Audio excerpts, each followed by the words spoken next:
伙伴吗？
Thanks for the immediate hydrate, Bubbles. Hi, just so you guys know, I'm a little less unhinged today. I'm giving chill guy energy today. I feel like today is it's chill, it's vibey, it's cozy even. It's not too high energy, it's not too low energy. We're chilling. Thanks for the hydrate, by the way.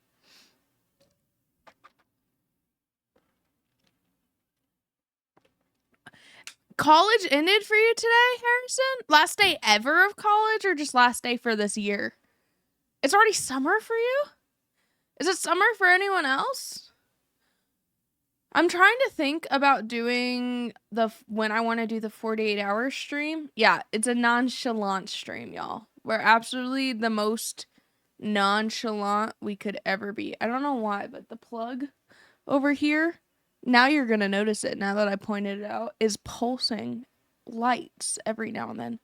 Also, now you're going to notice this now that I pointed out. I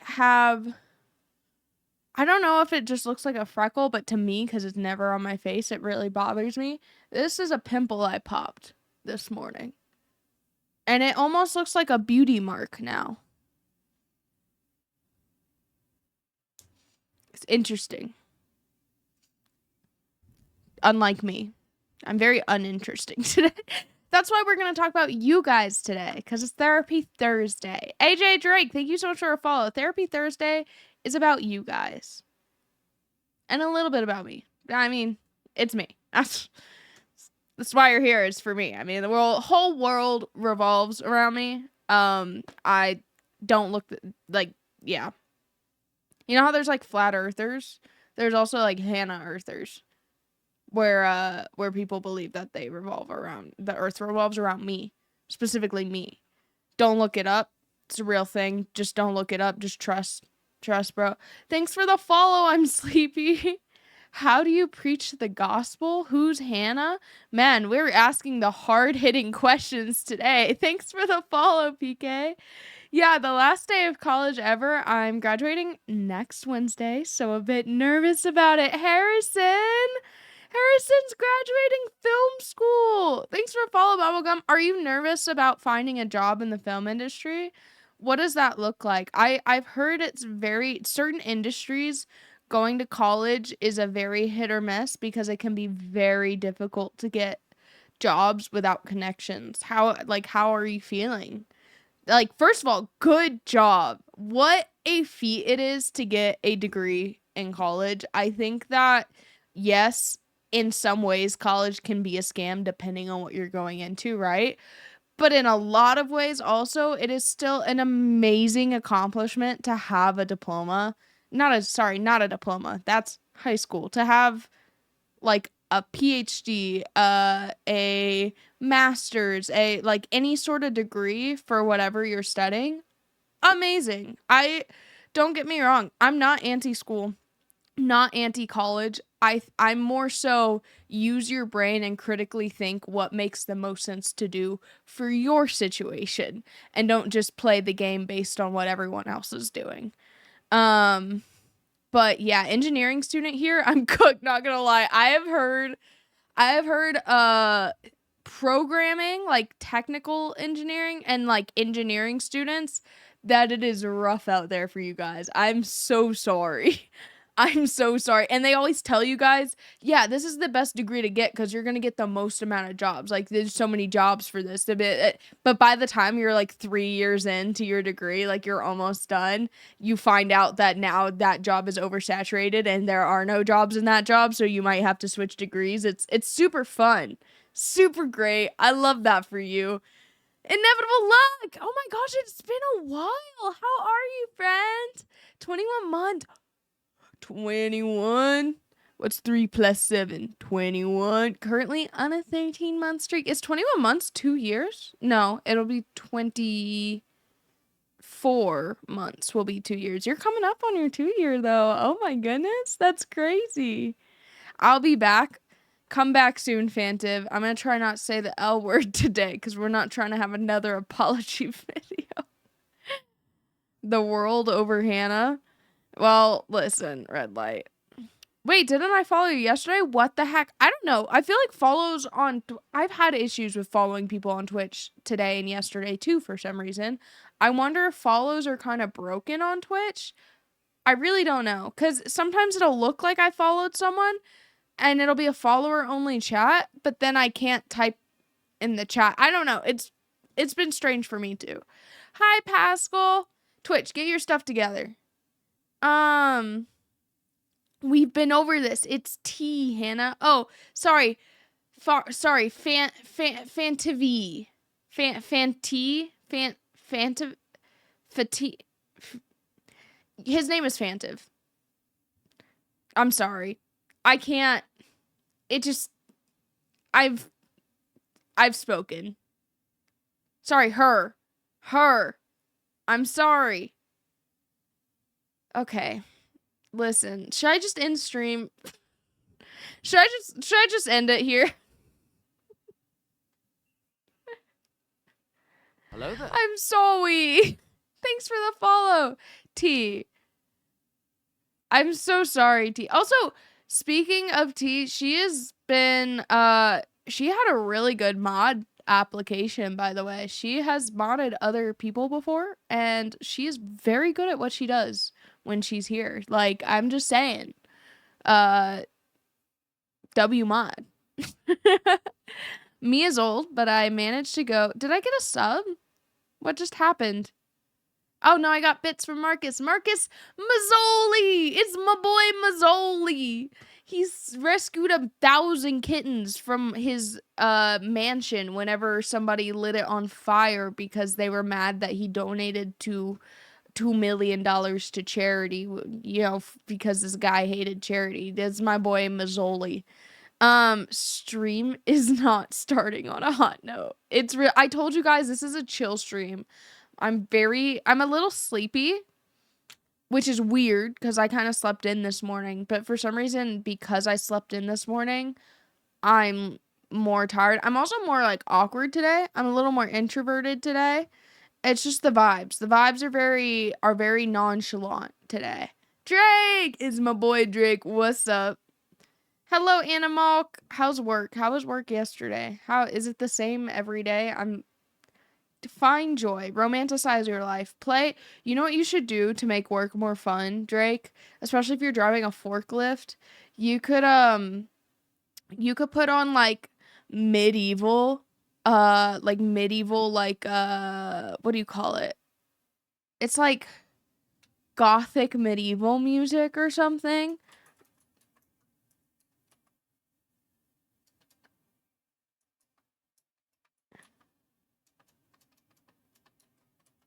Let me see.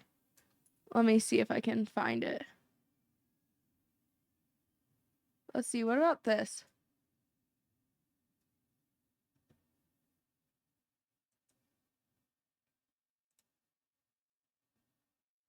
See, what does that sound like?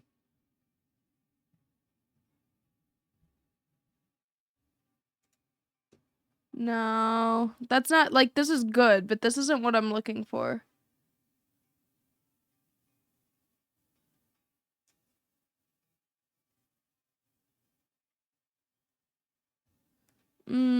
What would you call it? It's like fantasy, dark fantasy. Ah, that's what it's called. Dark fantasy medieval. Yeah. Yeah. Yeah.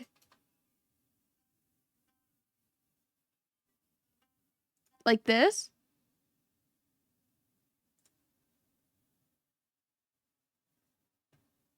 Kind of like these vibes. I don't know if you can hear it. You can play this kind of music while you drive your forklift and pretend like your forklift is a magical horse or dragon that you're riding around. Thanks for the follow. Well, you collect your things. So like whatever you're forklifting up, you're like collecting potions and going through old ruins in the medieval times. And as you go through these ruins, there's a chance you could come across your magical fair lady, like a siren. If it just rained and it's a rainy day, like maybe you'll come across like a mythical siren that sings to you that you must continue working, because if you stop working, or if you fall asleep, or if you fall ill to your own brain, then she'll get you and drag you into her siren song. Or if you keep continuing, maybe you'll come across a a I don't know, like a wizard, a cool wizard that maybe the forklift is actually your friend, and you came across a wizard one day that you didn't know was a wizard, so you sorry, it's really loud. Maybe the forklift was like actually is actually your friend, because you came across a dark wizard one day, but you didn't know he was a wizard, so you ended up accidentally insulting him, and the wizard is actually your boss, your manager, and you ended up accidentally insulting him, so he turned your friend into a forklift, and now you must work and slave away for eternity until you can eventually pay back your debts in order to have your friend turned back into a human.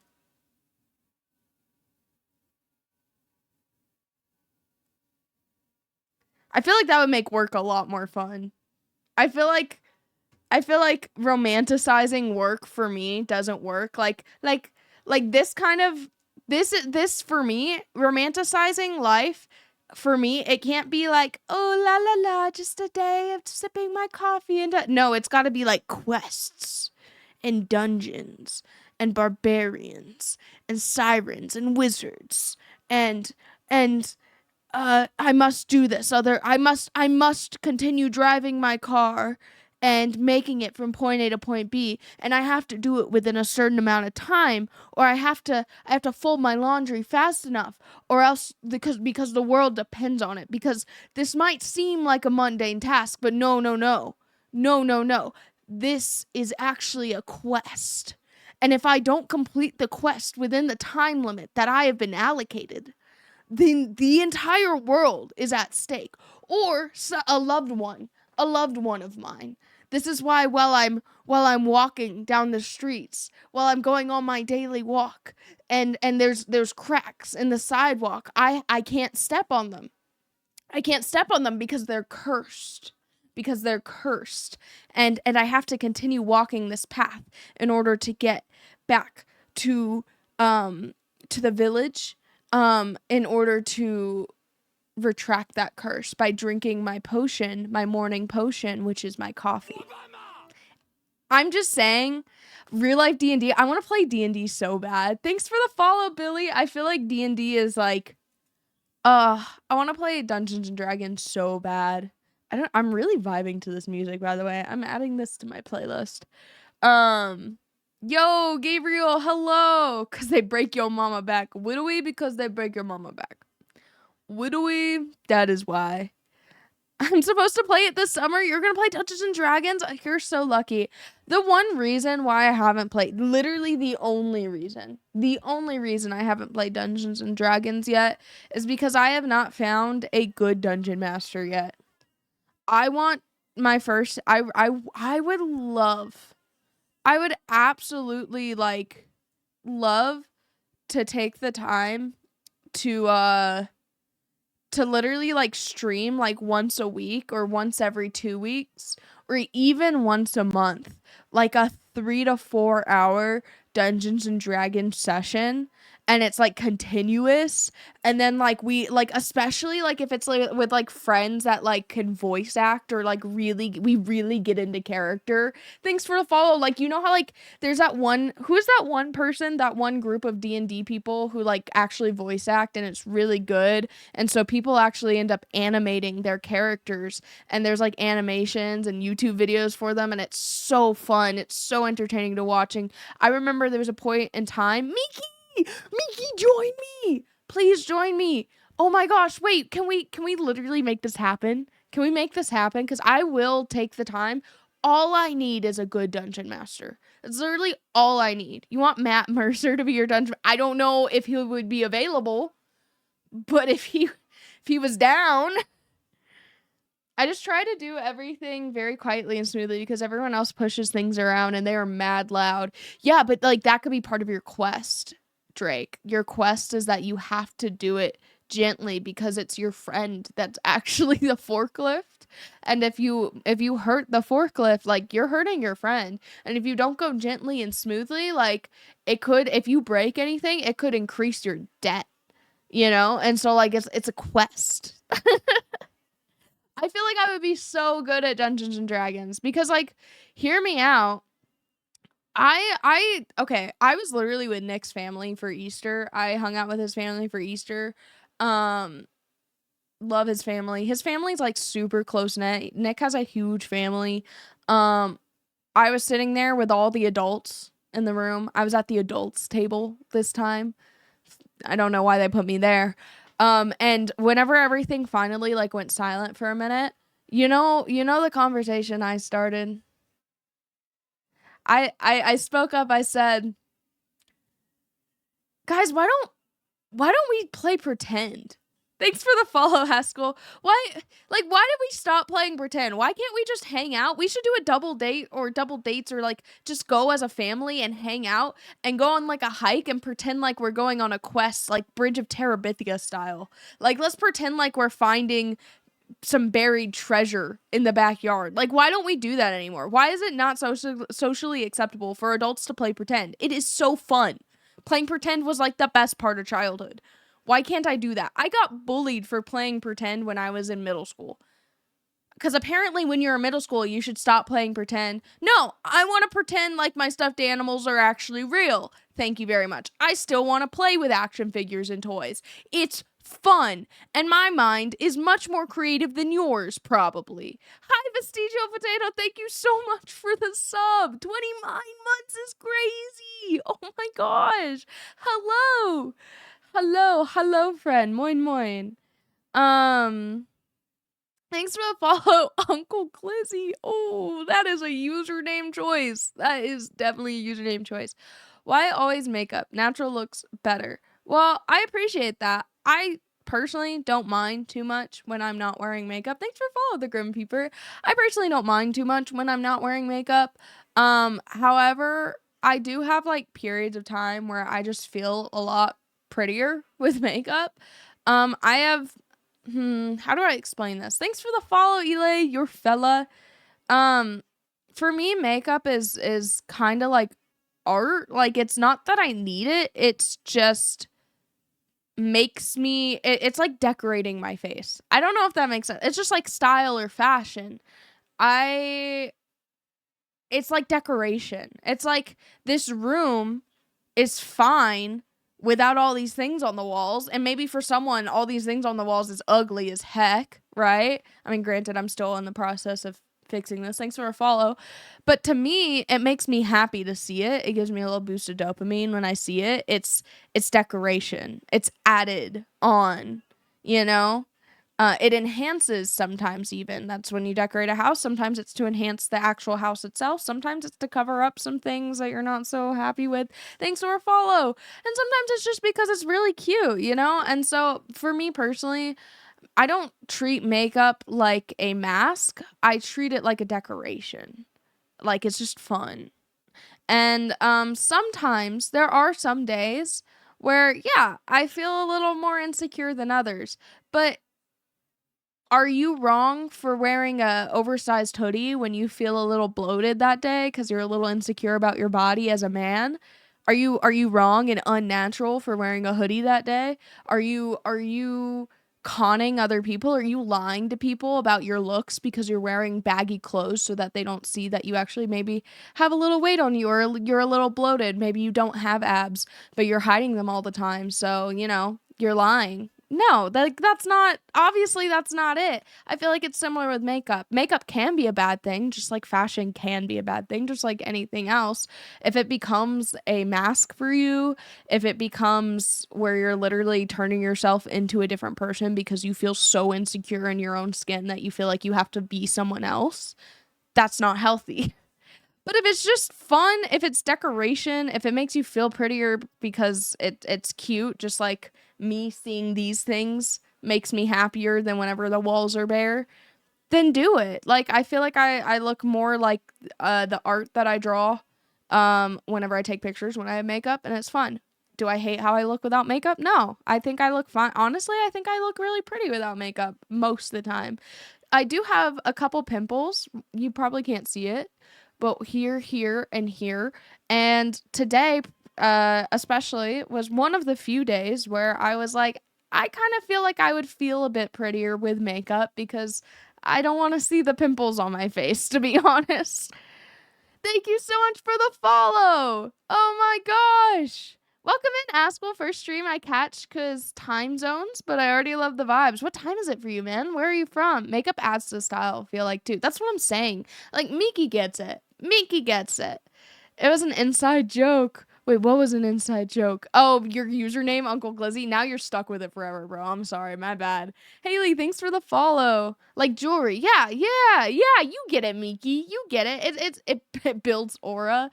Reality murders imagination, and then we do. My sister used to behead her own Barbie dolls and leave them in the bathtub. It was horrifying. Well, maybe we don't encourage that form of maybe there's like certain forms of imagination that we encourage and others not so much. But I'll be honest, I used to have a crush on you, not gonna lie. Well, I'm very flattered. Thank you, Dar. Um, I don't know what I did to make you not have a crush on me anymore, but the fact that you're just here hanging out, I'm, welcome in the community. I am in a committed relationship, me personally, so unfortunately, like, you're free to have a crush on me. You're free to think that I look cute. And it's really flattering, and I really appreciate it. It makes it really boosts my pride and my ego to hear those things, and on the days where I'm really insecure and unconfident, and I, the ego, the pride, it just really helps with those things. But it probably like I'm I'm I don't know if it hurts to hear this, but the chances of me leaving my relationship for someone on the internet that I've never met before is, in general, the chances of me leaving my relationship is very in the negatives. But welcome in, Dardar. I appreciate you. Join the community, bro. You're welcome here. I'm sure there's other people here in this community who literally followed me just because they thought I was cute. Let's be honest. I'm not so funny that everyone follows me because I'm like the funniest person on earth. I mean, I'm pretty close.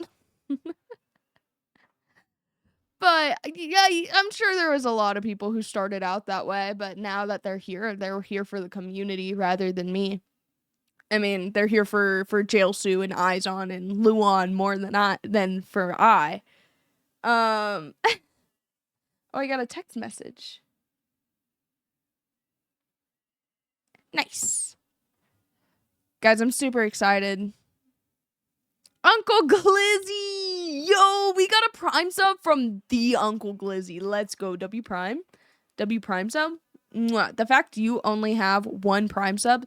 By the way, if you don't know, if you have Amazon Prime, you can get a free subscription to any of your favorite content creators. It's basically a literally free way to support your favorite content creators so that they can pay their bills.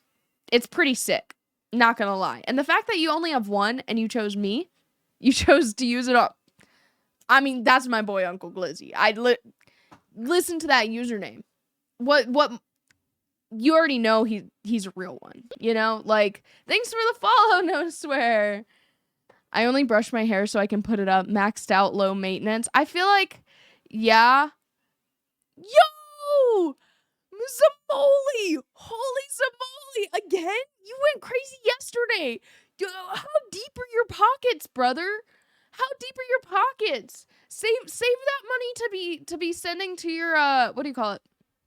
Donating to all the charities, because this guy donates to charities on the weekly. This guy has like several Bugattis he actually donated to kids in Africa to help them out. I love this guy. Zamoli, that's my boy. Thank you so much for the 10 gifted. Oh my gosh. Mwah.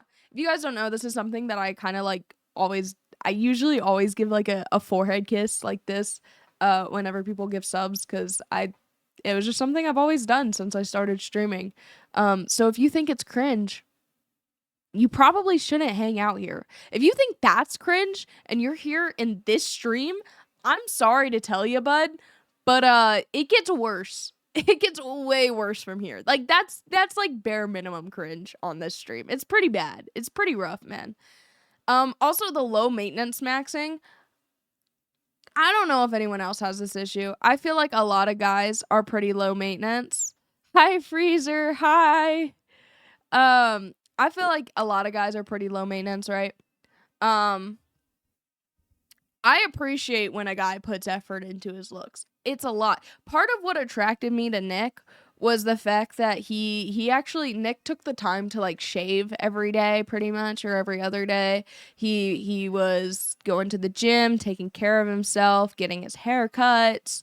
And when he brushes his teeth, he basically like chokes himself half to death because he's like really brushing his teeth. He showers daily, which is like the bar is here for you guys. The bar is here. And he would like wear cologne and stuff whenever we went on dates. It was really attractive to me. Also when I went to his house for the first time, his clothes were folded and his bed was made and his room was clean and his bathroom was clean.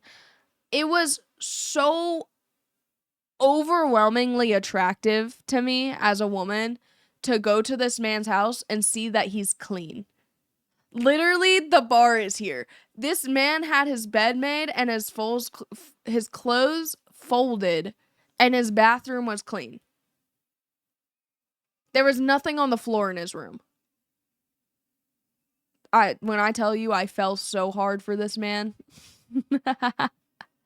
Hi, Josh. Making your bed is stupid, and I stand by that. So, as Nick and I have gotten more comfortable in a relationship, I don't know if you guys know that this is a thing that happens, but, one sec. Izon summoned the pocket watches. I'll show you guys the pocket watches, and I will continue this conversation right after.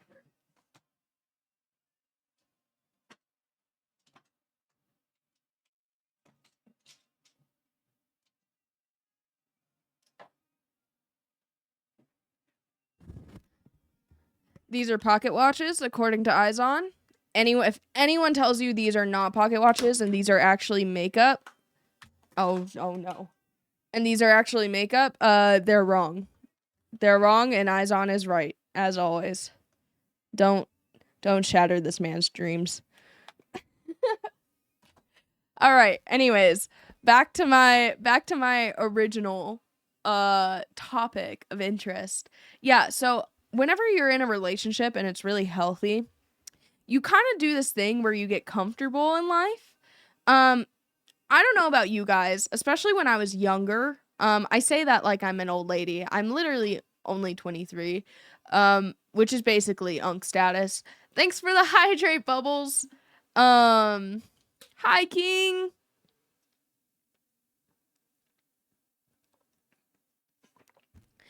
Almost 24, by the way. Like, that makes a huge difference. Big Mike had to slide the almost 24, by the way, in there. Like, it makes the biggest difference ever. Do you guys know that Valkyrie's in her 30s? And you still simp over her. Shut up. Bruh. Hey, I wish you all a good day, night, and afternoon. And I need a little bit of sleep before I can get up in 2 hours. Good night, Zamoli. I hope you sleep so well. Yeah, most Twitch streamers, Pokimane, 30s. Valkyrie, 30s. Fuslie, late 20s. Imaru, almost 30. She's in her late 20s. She's like 28 or something.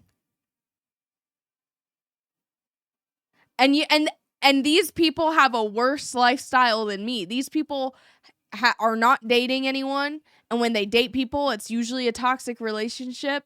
They have more money than me, but they're more depressed. Low key. And they openly say it. It's not me hating on them. They openly say it. So if they don't have if they're still young and they're still like relating to you guys as like teenagers and college age, and they're in their freaking 30s, bro, 24 is nothing. 24 is nothing. These people didn't even get popular till their mid-20s. These people didn't even have a career until they hit like 26, 27.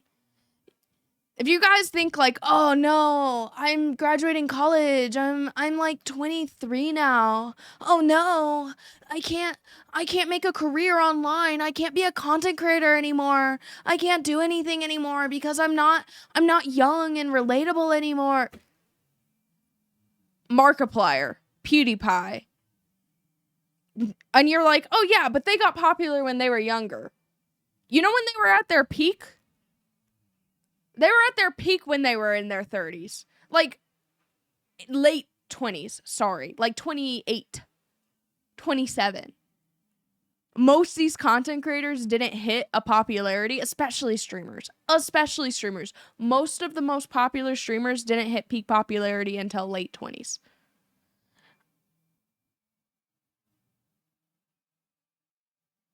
Just saying. Just think about that. Just think about that. Hannah is actually a time traveler from the Victorian era. Ooh. She has pocket watches, but she's hiding a monocle and a fake mustache somewhere. I just like turn around. I turn back. I have a fake monocle and a mustache, and my name is actually Monchley the Third. Hey Hannah and chat. I gotta head out. Have a great stream. You have a great stream as well, Josh. Literally love you, brother. Peace. You mean Grandma Ray, bro. Dude, do you know how many people are obsessed with her? No way Pokemon is 30. Pokemon is sorry, not Pokemon. Pokimane. Pokey is, I want to say she's 28 or 29. Like she'll be turning 30 in the next year or two. I'm almost certain. Hi, 7ads. Hello.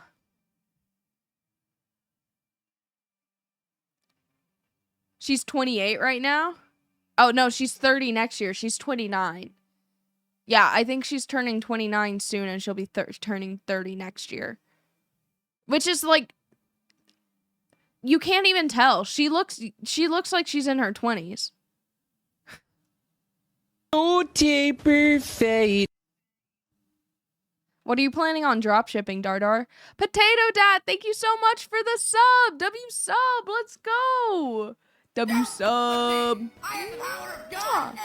Dude, it's already almost been an hour. It does not feel like I've been talking for an hour. I'm on this is me on like introverted days too. Like I'm pretty introverted right now. I'm pretty nonchalant vibes. Like talking continuously is not, being like crazy entertaining. Like today is not.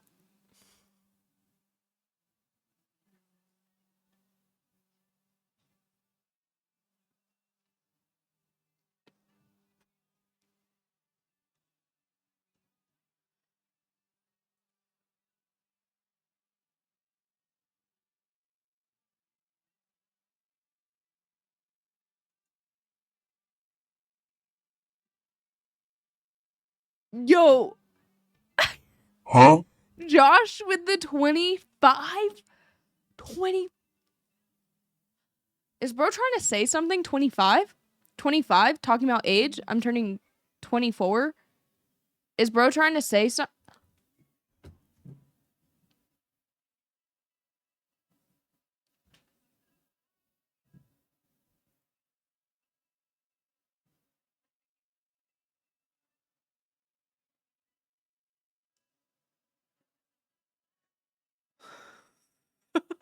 What?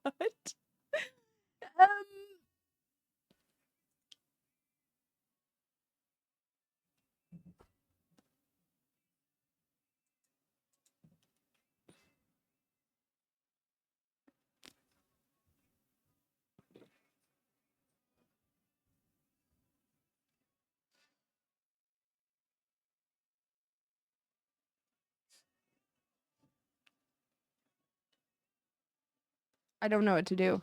I don't know what to do. 50 more gifted and I'll do Rasputin Just Dance 2016 again. If we get 100 subs this stream, I'll do the Rasputin again. Yeah, again, if you haven't been here before, I already did it one time. I did it yesterday.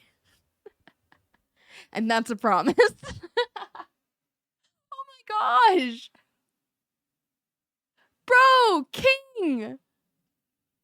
King, you're crazy. Josh, you're also crazy.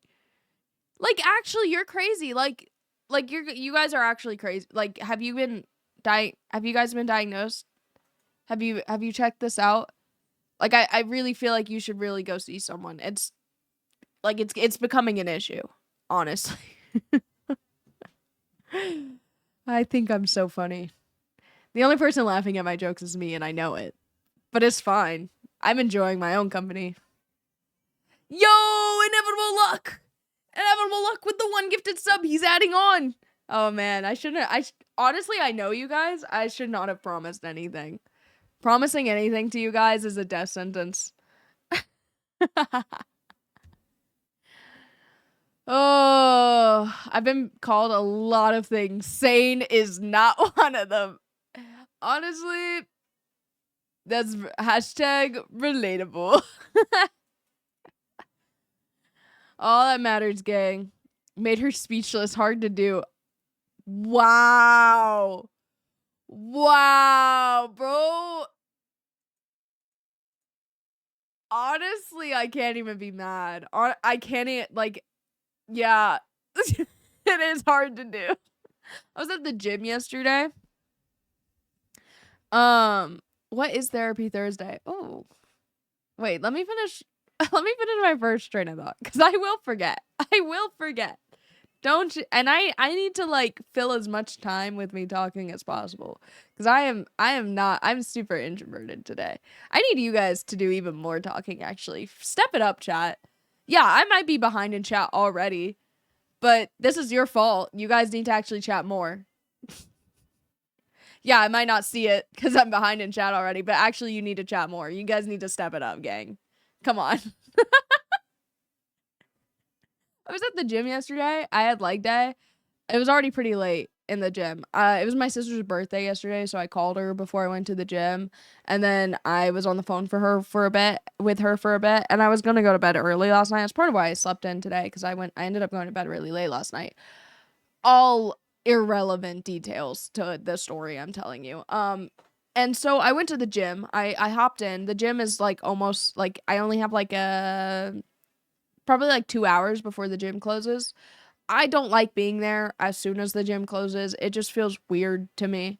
Like I'm sorry. I'm sorry for being here. I feel bad. I'm the kind of person that I go to a place to get my nails done, or I go to a restaurant and get my food and they give me the wrong order, or they literally cut me while doing my nails, or they tell me, "No, you want this color." And I'll be like, "Yeah, you're right. Yep, thank you. Thank you so much." They'll literally slap me in the face and I'll be like, "Thanks. I'm so sorry." Even though I'm paying them. Yeah. That's the kind of person I am. Not online. Online, the world revolves around me. Online, my ego is so inflated. Level 9 hype train's crazy.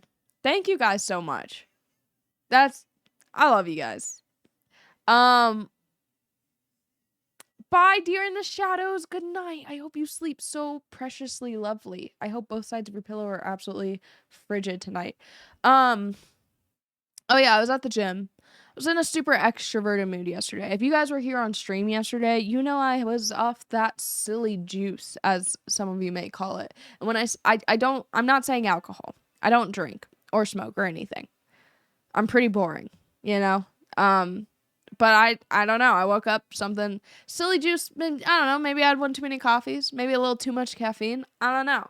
And I was I got off the phone with my sister, walked to the gym, do my leg day. Extra extroverted. The problem was I had 2 hours till gym closed, and I know myself. When I do leg day, I was gonna do abs after leg day as well today or yesterday, and so I was like, okay, I know myself. I know how I am with leg days. I'm so terrified of pulling something in my back. I'm so terrified of getting injured, yet I work out every day. Like, I'm so scared of getting injured. And I also like expend a lot of energy when I do leg days because I do a lot of compound lifts. And the problem is I take really long rest breaks, which means if I'm doing that my whole leg day and then I'm doing abs afterwards, it's probably going to take me about 2 hours to do leg day anyways. So I'm already like, I can't be lenient with myself. I am already pushing it because the gym closes in 2 hours, right? So I told myself, I literally had to actively tell myself, Hannah, don't have a conversation with anyone at the gym randomly. So this guy, his name's Danny. Danny, if you're watching this, sup? He was super cool, super sweet guy, super chill dude. He complimented my hair. He was like, "Your hair is sick," because I think one of his parents are also a redhead, and so he was like, "Are you naturally a redhead?" And I was like, "Nope, my mom's a redhead though." It's like, "It looks great." I was like, "Thanks." Then I got in a conversation for like 30 minutes. I was talking to this guy. It was so fun. I love talking. I love yapping. It's a problem. Oh, I'm getting called. Why am I getting called?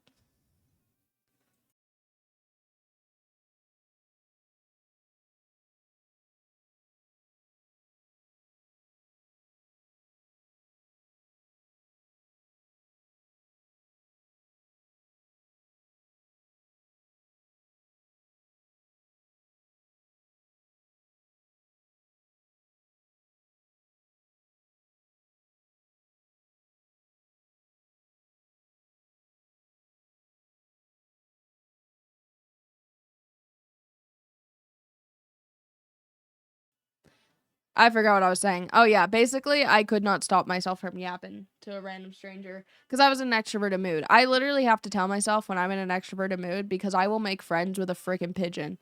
I can make friends with anyone. If I'm in an extroverted mood, if I have lots of energy, today is introverted Hannah. But if I have lots of energy and I'm in an extroverted mood, I literally will be I have you know how people have like an RBF, like a resting or like a resting sad face even? I have a resting please talk to me face. I don't even know how I don't even know I don't even know how I'd show it. I want some pizza, not gonna lie. I supreme pizza or like sweep the kitchen pizza, like a pizza with everything on it. Best kind. Just saying. I feel like this needs to go there. Okay. Why is it doing this? Why is it doing this? Stop it. Okay. Whatever. Stop. I don't know why it's doing that. Okay. Anyways, what was I saying? Oh yeah, I have a resting come up to me face. It looks like this. This is my best guess at how it looks probably. Like if I was at the gym and I had my headphones on, here, I'll give you guys.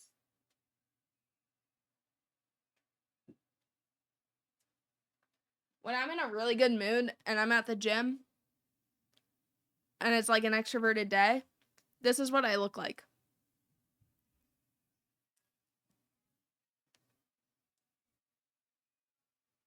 I'm like listening to my music pre-lift. I'm literally like this is the kind of stuff I'll be doing. I'll literally be like I'll pick up my water bottle, I'll flip it, I'll do a little dancing in between sets. I'll sit there in between sets. I'll be like this.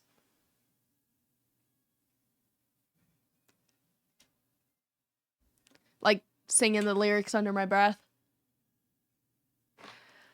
I feel like I just look like the most approachable person ever when I'm in those moods. And so people approach me. Or and the thing is like people won't approach me like with intention of conversation or anything, but since I'm in a really extroverted mood, it doesn't matter. It doesn't matter if you're approaching me without or with intention of conversation. I will make your intention conversation. Not because I mean to. I will literally be thinking in my head the entire time, I need to stop talking. I need to stop talking because I want to continue my workout. I don't want to keep talking. This conversation needs to end. Meanwhile, I will be enjoying the conversation so much that the two sides of my brain are shut up and start working out, tell them you can't keep going, and the other half is oh my gosh, that's so interesting. That person's so interesting. I wonder what they think about this. That's so interesting. I just find people, when I'm in an extroverted mood, I find people so interesting. I want to know everything. Like, I don't know if you guys have ever had this where you get in a conversation with someone. I think people are way more interesting than we give them credit for. I think even the most boring of people, if you ask the right questions, they're extremely interesting. Um, you don't have to have anything in common. This guy, I had like pretty much nothing in common with this guy. Super interesting dude. He's friends with the creator of Comic-Con. What? What do you mean that, like, I don't know, maybe he's lying, but like that's crazy. Oh, he's your neighbor. He lives in you. Okay. It's crazy. That's so cool. So interesting. Then he gave me a rundown on vitamins. There's a whole company that makes amazing vitamins that are awesome for you. And they haven't and like they're really good about quality, and instead of using pesticides, they use ladybugs. Because they eat bugs. So interesting. Literally, we were talking for 30 minutes straight. It was so interesting. But it's just a stranger that complimented me on my hair. I didn't have to start a conversation. We had nothing in common. It was interesting. Who's eating bugs? Miki, when she ate her scorpion yesterday. I struggle with bitterness towards Christ and the church. Pray for me. It's a complex thing when Christians know the truth, yet can be more unkind than the saved people, and confusing to me. I think that is where grace comes in. And I think that, yes, I'll be praying for you, but that's an awesome, like, I think that's the first step to learning with the Lord how to empathize with those people, and how to, like Jesus, for instance, biblically, was stoned and hung on the cross and humiliated to death by the same very people that he loved and he was there to save. And even the Jews who believed in God, right? Um, and yet he literally said that, like, God forgive them, for they do not know what they do. Like, literally amazing, right? Like, the amount of grace seething from that man. Wow. And so, I, not to shame you or anything, it's literally just, wow, wait, like, you're saying that I can get to that point one day where, when I have bitterness, when the church is not nice, when people are not nice, when people misrepresent Jesus, when people even outside of Christianity are practicing like witchcraft or something like that, I can come from a place where, instead of like bitterness and hurt, I can understand why they do it and find love for them in that, and like literally go to my father and go like, hey, like, forgive them because they don't know what they're doing. Like, I love these people. Help me to love them better. Like you're almost like wanting to be a better person for these people who hurt you, which is insane. But it's like that. Yeah, of course I'll be praying for you. It's really cool. Hi, Pure Dog Water. Hello. Bubbles says he'll eat bugs for 100 gifted. 100 gifted to me or you? So somebody asked me earlier, Hannah, what is Therapy Thursdays? So I'm going to explain to you guys what Therapy Thursdays is. Therapy Thursdays is where we all gather together. We're all gathered here today for the marriage of, no, I'm just kidding. Hi, Doombot. Therapy Thursdays is where we all gather together for a stream, and it's a lot of yapping, but it's me talking about my feelings, my personal experiences, you guys talking about your feelings and your personal experiences. What are you going through this week? How's your life been recently? Do you have any questions for me? If you have a question of like, Hannah, like, how do I raise up this lady? Or Hannah, like, I'm really struggling with anxiety recently, or I'm struggling with ADHD. Like, what do you suggest, you know? And I'll give you my unprofessional opinion, advice, 2 cents on the situation. And vice versa. I will also tell you guys about things I'm going through, and you guys will give me your unprofessional 2 cents advice and opinions. And while I'm giving my 2 cents and advice opinions to you guys can also give your 2 cents advice and opinions to these people. So it could even be an am I the butthole situation, like, hey, like, this is something happened to me recently. What do you think? You could even ask me about my opinions on things in general. Like, hey, Hannah, this is the one stream and the one day where you could go like, what do you think about this? Hannah, like, this is a bit controversial. What do you think about it? And however, the thing about Therapy Thursdays is since I am the streamer and I am the one who is online and has consequences for things that she says, I can pick and choose if I decide to skip your comment or your question. Do not pester me. If I don't see your question or comment after like 3 or 4 times of you reposting it in the chat, if I am not responding to it, maybe it's just because I don't see it. If it's something that is probably like religious or political or something like that, it might just be because I do not want to answer that right now. I don't want to answer that on live right now. And so don't pester me. Don't make me feel like I'm a bad person for picking and choosing what I want to conversate about. I feel like that is just a normal thing, even if you were with somebody in person. No pestering. I'm out. Fred, silly goose. You guys can pester like to an extent, like jokingly, but I've had people in chat. I don't know if you guys have seen this for streamers or in my chat even, but I've had people who like will almost get like upset or like highlight their message over and over again. Thank you for the follow of like, why aren't you responding to me? Why aren't you answering this question? I have perfect. this question. You should scroll up and read this question. And it's like, listen, if I after the third time, if I haven't like responded to that, there's a reason. It's probably because it's not something I feel comfortable responding to in this very moment. Even if it's not a bad thing, even if it's something that I could respond to perfectly fine the next day or yesterday, maybe today I just don't feel confident in responding to it or confident in my words for that personal thing, you know? Like some days I might respond to a political thing, other days I will not do that. There's nothing you can do to get me to do that, you know? Thanks for the stretch. And it's not even, yeah, take the hint, but it's not even like an anger thing. Um, it's more just because I know a lot of people who are on Twitch, not everyone, but there's a lot of people on Twitch who a lot of their social life is online because they have a hard home life or a hard life at school. Which was me. That was me growing up. And so there's certain social cues that maybe it's not even that like you mentally can't understand social cues, it's that maybe you just haven't experienced them yet.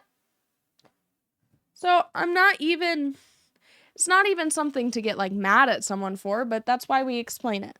That's why every now and then we bring it up. Chad, do I drop my therapy need?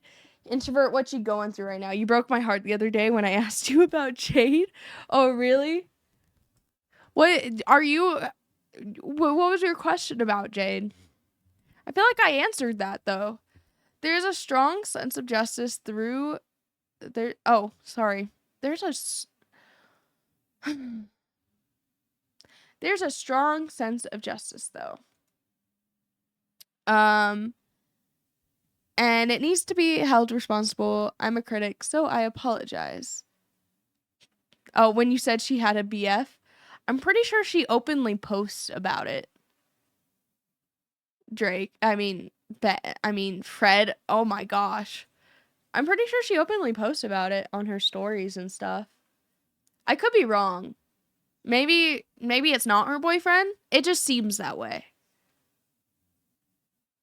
I don't know for sure. It's not like she said to my face, "This is my boyfriend." It just very much seems that way. That's all.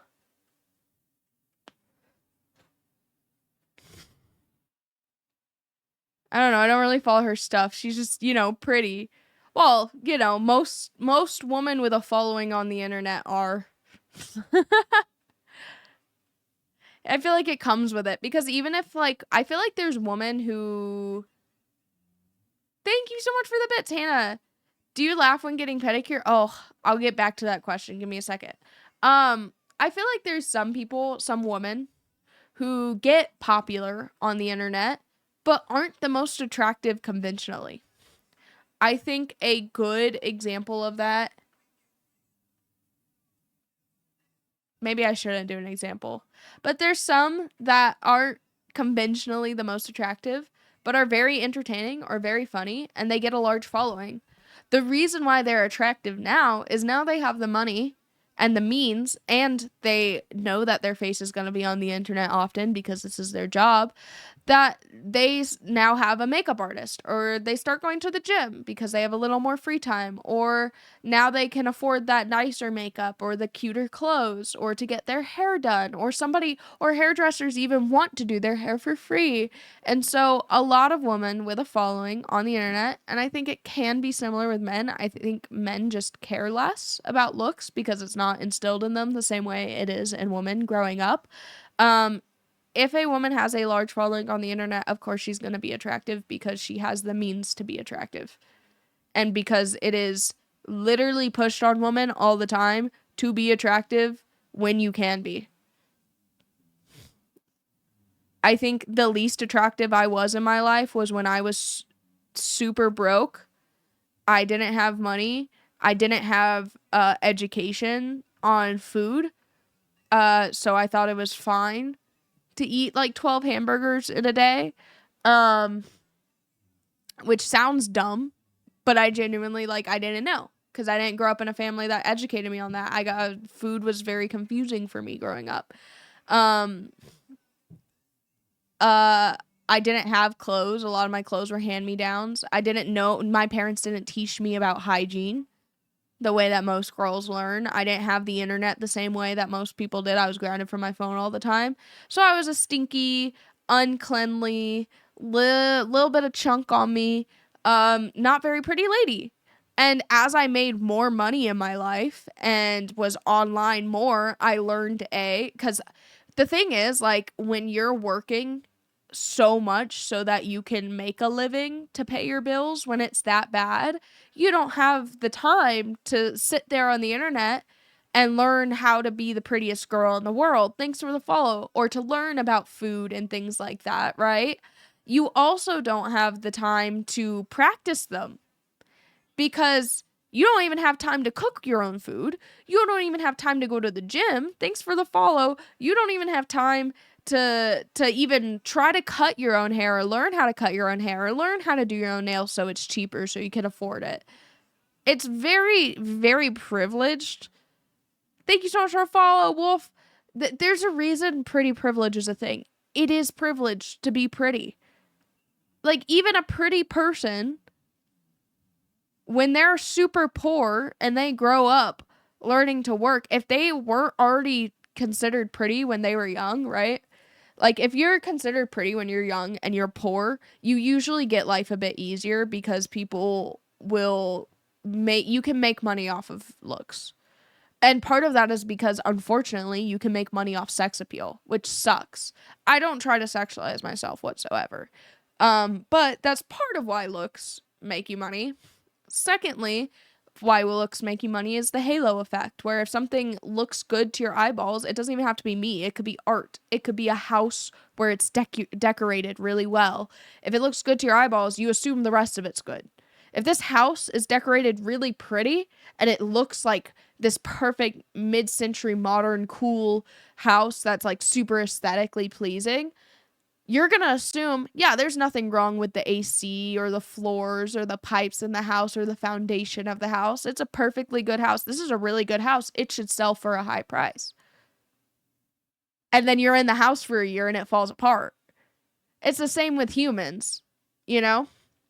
And so I feel like it's really privileged to say that anyone can be a certain level of pretty. I think it's possible. Same with guys. Like, for most men, if you get really well in shape, if you get muscles, if you get abs, which is possible for anyone. Like, it's not impossible to have abs for anyone, right? Technically. Then yeah, you're golden. You're already like in the top 10% of men. Like, even if you don't have the perfect face, you're already going to be up there. That's just how it works, right? But it's really privileged to say that, oh, you can do that. Not everyone has the time. Some people it's a mental struggle. Some people it's not just a mental struggle. Some people it's a financial or physical struggle. I think my sister struggles a little bit with her weight. She literally does not have the money to go to a gym. So she started walking around her neighborhood. But then she had to start picking up more hours for her shift at work, unfortunately. And so by the time she gets home, she's exhausted. By the time she wakes up, she's still exhausted. And so she's trying to go do this walk, and then she's going to work, and then it's just making her feel even worse. And then she doesn't have to, if she goes on her walk when she gets home, she doesn't have time to take a shower, and then she'll be stinky. So what's the point of being skinny and stinky?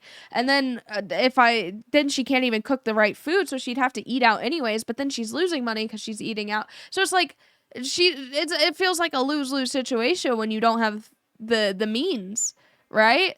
And it's possible. Don't get me wrong, it's possible. Things are possible. But it's the same concept. It's part of why I really hate the like 9 to 5 the rise and grind, like get out of the rat race, red pill stuff, is because it's an extreme like view. I feel like it can be very helpful. I feel like it's most of that is true. But at the same time, just because it's like, oh, you shouldn't be sad over something like that. Well, okay. Yeah. Well, maybe, you know what? Maybe it shouldn't affect me. If so, like, you know what? Like maybe my feelings. Oh, you know a really good example of that? I didn't make you feel angry. You allowed yourself to feel angry. You have control over your feelings. I didn't make you feel angry by stabbing you in the back. Yeah, maybe it wasn't a good thing to do and you can cut me off, but I didn't make you angry. You chose to be angry. You have control over your feelings.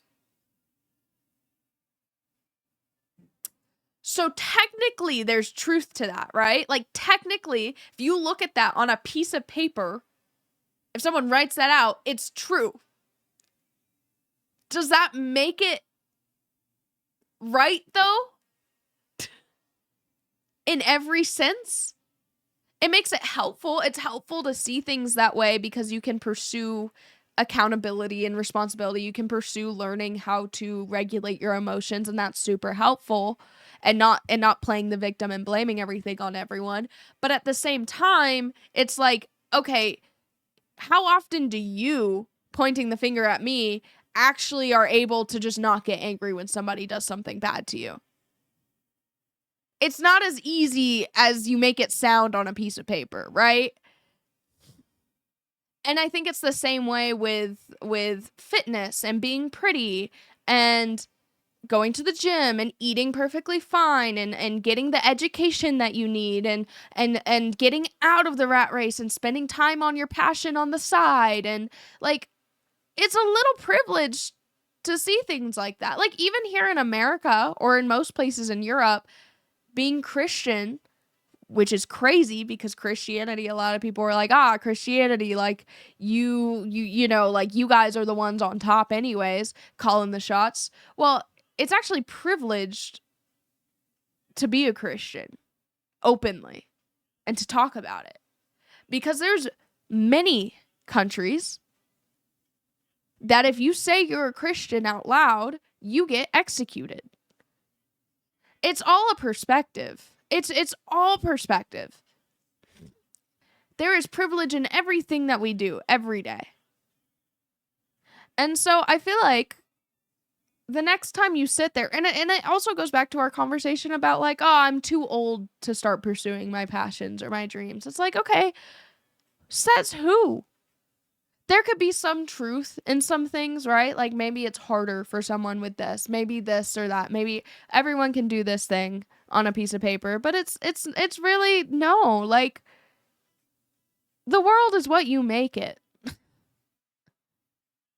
There's a baseline truth. Just like the truth is you have control of your emotions and you don't have to get angry. But does that mean that that's the truth on how easy it is or how realistic it is when it's in our nature to get upset or to listen to our emotions over our logical thoughts? I feel like a lot of people are very quick to go very straight to to only logic, and I think it hurts people. Not that I also think it's the other way around. I think extreme responses to anything is not good. Pokemon card pool, let's go. Let's go. We got the Pokemon card pool. We got the 151 Japanese set. We will be opening 2 today because they only have 5 per pack. We haven't pulled anything crazy good from these yet.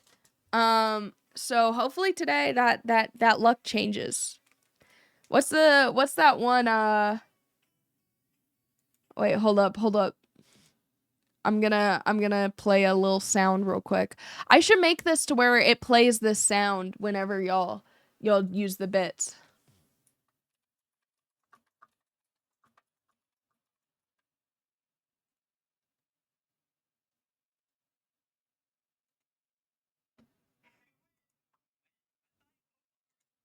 That's not what I wanted.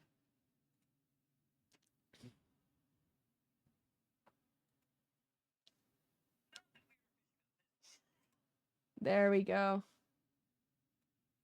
There we go. I love this guy. I love this guy so much. Okay, ready? Ready? Pokemon 151 Japanese set. Wait. Let's redo that. Pokemon 151 Japanese set. Wait, one sec. Pokemon 151 Japanese set. All right. Let's see. Should I open it or should I keep it sealed? Well, let's see. Okay. I gotta turn down the lighting so you guys can see it better. Let's go ahead and open this bad boy up.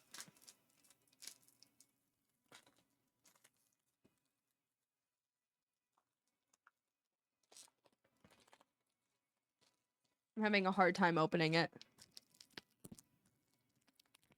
Going in with the teeth method. There is no card trick, I believe, to this one, but I do tend to just pull one to the front. I think that's the card trick. Did you guys not hear the audio? Did you not hear the audio? Did it just sound like nothing? Oh, man. All right, I gotta do it again.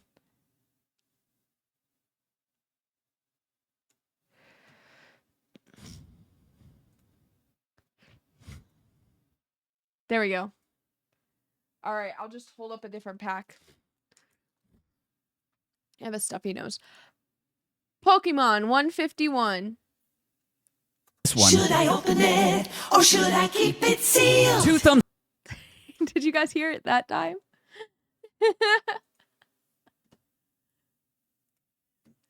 Okay. All right. This is the Japanese version, Japanese set. We got the evolution of Pidgey. Oh, we got a little Jigglypuff. Cute. We got a Bulbasaur. All right. Nothing crazy there. Yo, it's a Gyarados. Gyarados. Gyarados is sick. I don't think this is a crazy card or anything, but it is a Gyarados, and I'm not mad about that. Gyarados is pretty awesome. We're going to open a second pack just because the Japanese packs have only 5 cards, while the American packs actually have 7 cards, if you didn't know that.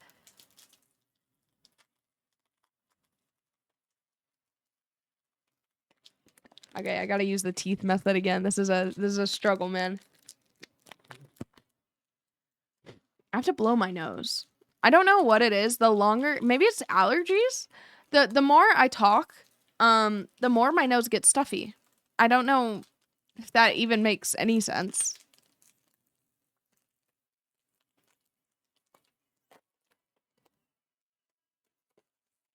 Is it not 7, Drake? I know for a fact the Japanese sets have less cards. Well, the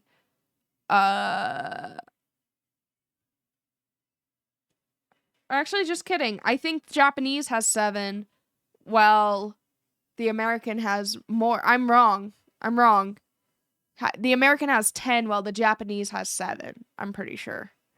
Right? Is that it? Don't listen to me. This is why you don't listen to women. I'm just kidding. All right.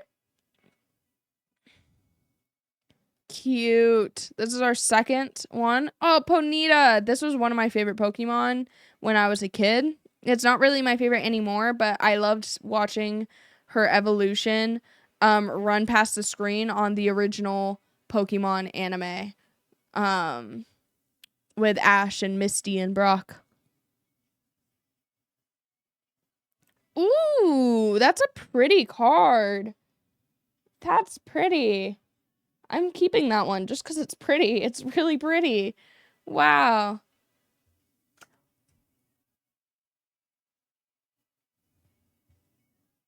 It's a Mewtwo! Yo! That's a sick card! What? What? A Japanese Mewtwo. This is sick. This is very nice. Oh, he looks so cool. He looks so cool. He Come here. Bring it in. This is what he's saying. Bring it in, brother. He just man just wants a hug, bro. He just wants a hug. He said, come here, bring it in. Where my hug at?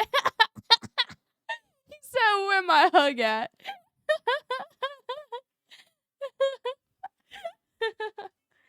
That's a good card. I don't think it's worth anything. I think it's worth like a little bit, but I don't think it's worth much in terms of rarity. But that's a sick card. I'm keeping that one. I could be wrong. Maybe it's worth more than I think it is. But I don't know 151 that well. But it's still sick card. That's cool.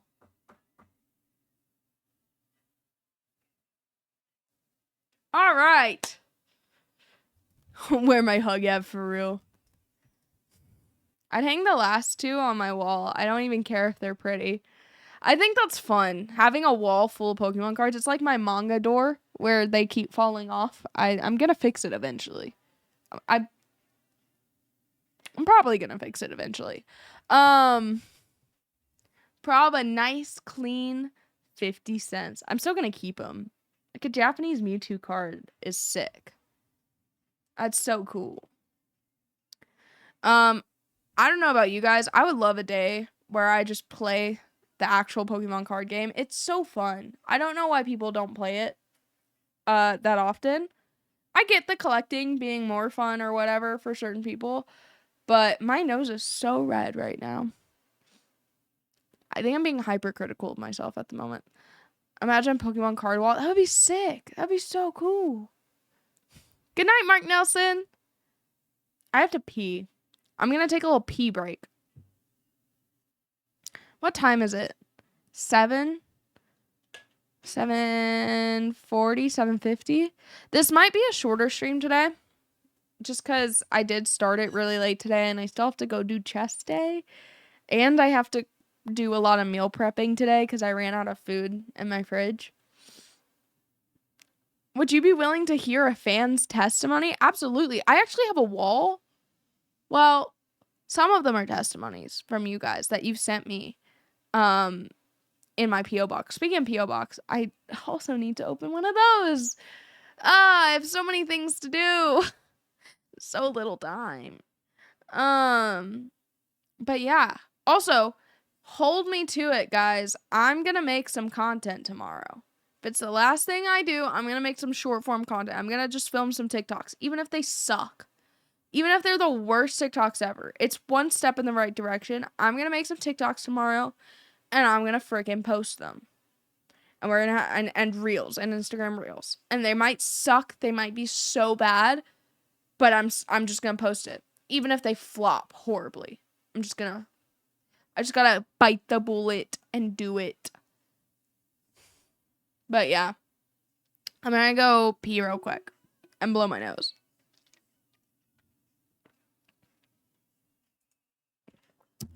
I will be right back. So I'm going to leave you guys with my really cool be right back loading screen. It's supposed to remind you guys of like a video game loading screen, and it has some really cool like fun facts on it. And I drew all of the art, and it's really cool. So you should totally tell me what you think of it and actually look at it because I put a lot of effort into it. Okay, I'll be right back.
I'm literally back. Stop complaining, introvert. What the heck? Y'all a bunch of complainers. Tell me she takes too long to pee. She takes too long. Okay. Maybe. Maybe you're right. Hi, Mr. Riffwalker. But who cares? Maybe you guys do. I do as well. I don't really know what my point in this discussion was. Thanks, King. What's good, King? I'm studying for a Japanese final. You're studying Japanese? What a cool thing. Oh, yeah, I remember we talked about this before. How cool. Can't rust nature. This guy gets it. This guy gets it. Hoping Dallas wins, like, sports. I feel like I look like the kind of person who would watch sports. I enjoy playing sports. Actually quite a bit. Especially volleyball. Volleyball's fun. Basketball, all very fun. I do not know a single thing about sports. Do I even want to know a single thing about sports? Probably not. That's just another thing for me to be interested in for no reason. I love Spy X Family. Dude, Spy X Family is actually so good. But I'm actually a little disappointed. This is such a banger song. I'm actually a little disappointed that how slow they're taking the series. I really want to see it, like, I don't know, I want to see romance. I want to see the romance happen. I want to see them actually, like, fall in love with each other more, like, as husband and wife. And then also, like, Anya and the second son, I want to see a little more of that, you know? I just think it would be more interesting to me. Maybe it's just because I'm a girl and I'm a sucker for the cute little romance, adorable little things. But I don't know. It made me really happy to see that. I feel like they touch on it. It's like they tease us. Every season they just touch on it so lightly. They, like, give us a little tease. They make us think that they're gonna, like, really push into it a bit more and, like, ramp it up. And then they don't. And it's so sad. When's the last time you ugly cried at a movie? Oh.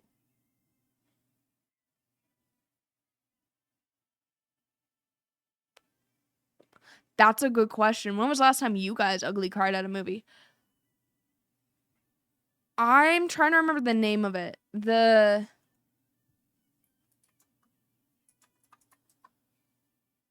Wild Robot. When I watched The Wild Robot in theaters, I think that was the last time I, like, ugly cried. That was the last. It's such a cute movie, but it was probably the last time that happened, like, at a movie. Like, I've cried. I've definitely cried before that, or, like, after that. I cry pretty easily.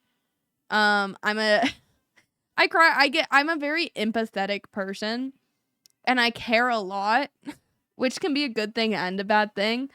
So when I watch movies, I get really invested. If I actually pay attention to the movie, I cry pretty easily when things happen. But okay, introvert. Okay. But The Wild Robot was the last time I, like, would consider it an ugly cry, where, like, I was actually, like, crying, not just some tears coming down. Like, I was crying. Like, I had a snotty nose. It was such a cute movie. It was so good. I heard so many people, like, raving about it, so Nick and I were like, okay, let's go watch it for, like, a date night or something. And Nick, something else that I find really attractive in Nick is that he loves kids movies and kids shows. We will watch kids movies and kids shows. This man watched Lyle Crocodile with me. When I met this man, he was rewatching the Ben 10 animated series, and he told me it's because he just likes the kid stuff better because there's less sex stuff and there's less curse words, so it's more, and it's also, like, the old kid stuff is actually really interesting and fun. So he was watching, like, Ben 10 and Avatar and stuff like that. Such a green flag. Like, what a green it's such an underrated green flag in a man if he's thoughtful about what he watches. What do you mean you weren't allowed to watch Avatar? Why? Anyways, So we watched The Wild Robot, and I actually cried so hard. We both did. Nick even cried watching The Wild Robot. But it's such a cute movie. I like it was so good. It was such a good, like, it was in my top 5 movies that year for sure. Top 3 even that came out that year. Really good movie. Can I repost my therapy thing because you asked me about it earlier? Yeah, go for it, introvert. No, you're good, Kalu. You can. I'll allow you to speak some more words. Hannah cries at the thought of crying. Okay, y'all are taking it a little too far. I'm not that much of a crybaby. I'm not that bad. Come on. Last ugly cry would have been 2017. Oh, you know what? I hate being a crybaby because I hate when people. This is a serious note. I hate that I cry easily and that I care so much because whenever something genuinely is affecting me extremely deeply and it's like a really traumatic thing or it's just something that like genuinely is like heartache, like it hurts that bad, when I cry, people don't tend to care as much because they just assume it's not a big deal. But it literally, like, sometimes I'll be going through something where it hurts so much that, yeah, I'm ugly crying, but, like, it hurts so much that it's, like, it's uncontrollable. And I don't think people, unless they take the time to, like, really analyze me when I cry, can tell the difference between, like, I'm uncontrollably crying right now because it hurts that much and I'm struggling that much. And, oh, I'm just crying because, like, I care a lot about something that's not that significant to, like, how my heart's doing right now. But, like, I feel like it should be obvious because I'm an easy crier, but if I'm sobbing, I'm sorry, but if I'm sobbing, like nose like dripping, eyes like red and puffy, mascara, like if I'm sobbing, it's that bad. And I don't understand how people can see someone who cries easily and assume when they're sobbing that it's not a big deal because there's a difference between crying easily and like crying versus like ugly crying versus sobbing versus like my heart is aching and it hurts so bad that this is what you're seeing on the outside because this is like the physical effects of that. Like, and I feel like it's crazy to me that people can't tell the difference, but maybe that's just because I have the empathy for those other people because I'm one of those people. Maybe I'm able to tell the difference because I am one of those people. Maybe it's harder than I think it is. But it does suck sometimes because I remember growing up a lot of times people would sweep my feelings under the rug. I remember not to get emotional or like anything, but I remember there was a period of time where there was somebody that I dated who after a while when I cried, they sometimes, not every time, but sometimes they would laugh at me and just ignore me.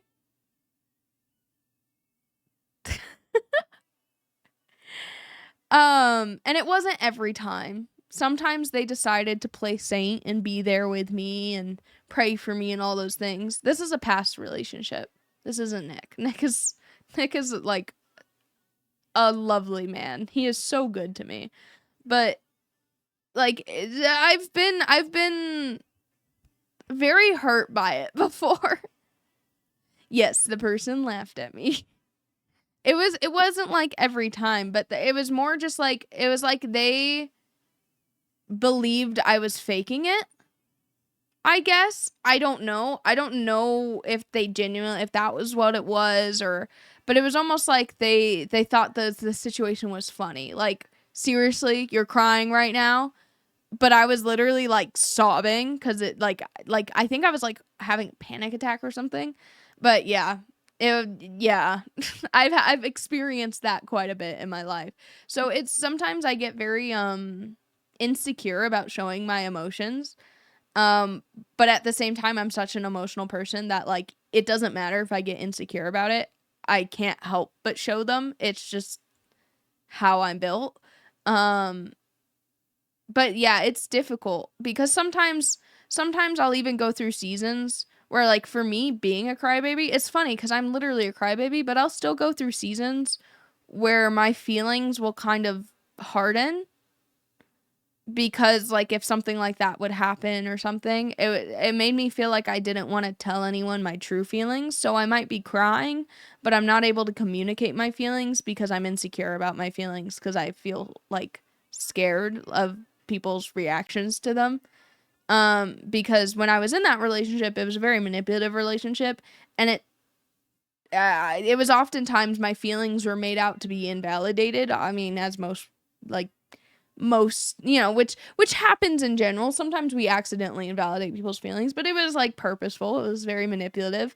And so a lot of times I felt like crazy for having feelings, or like I started to believe from this person that this is crazy. Okay. I'm only saying this because maybe somebody can like relate to this, but I actually started to struggle with believing that when I cried that I was like, am I being manipulative? I used to think that, like, if I cried, and I still sometimes these thoughts still happen now.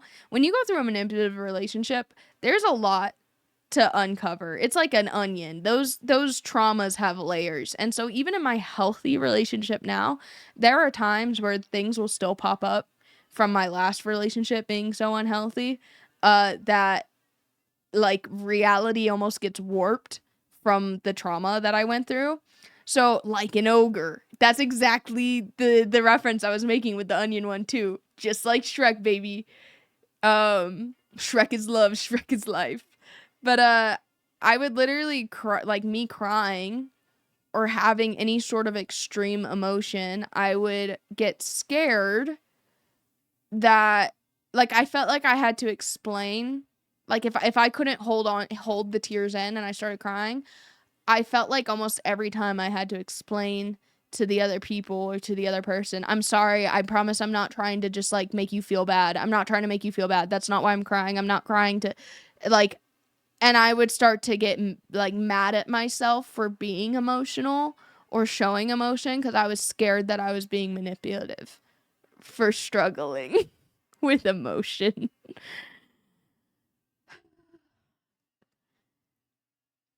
Life experiences can really twist your mind. Like, people trauma's underrated. Like, it has some, it's pretty powerful. It can people can really manipulation can really mess you up really bad. Hi Swift, welcome in. Trauma do be underrated. Heading out. Bye, King. Bye. Boom. Wall of text. Where is it, introvert? Where is it? I need to find it. Bye, King. I hope you rest so well. Are we talking ugly crying about anything or movies? Both.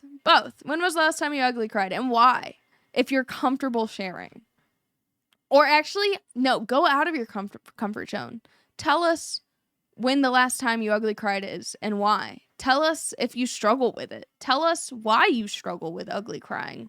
Do you struggle with emotion? Do you have it to where, like, it's like me, where maybe you actually don't struggle with crying, but you struggle with feeling wrong for crying so much?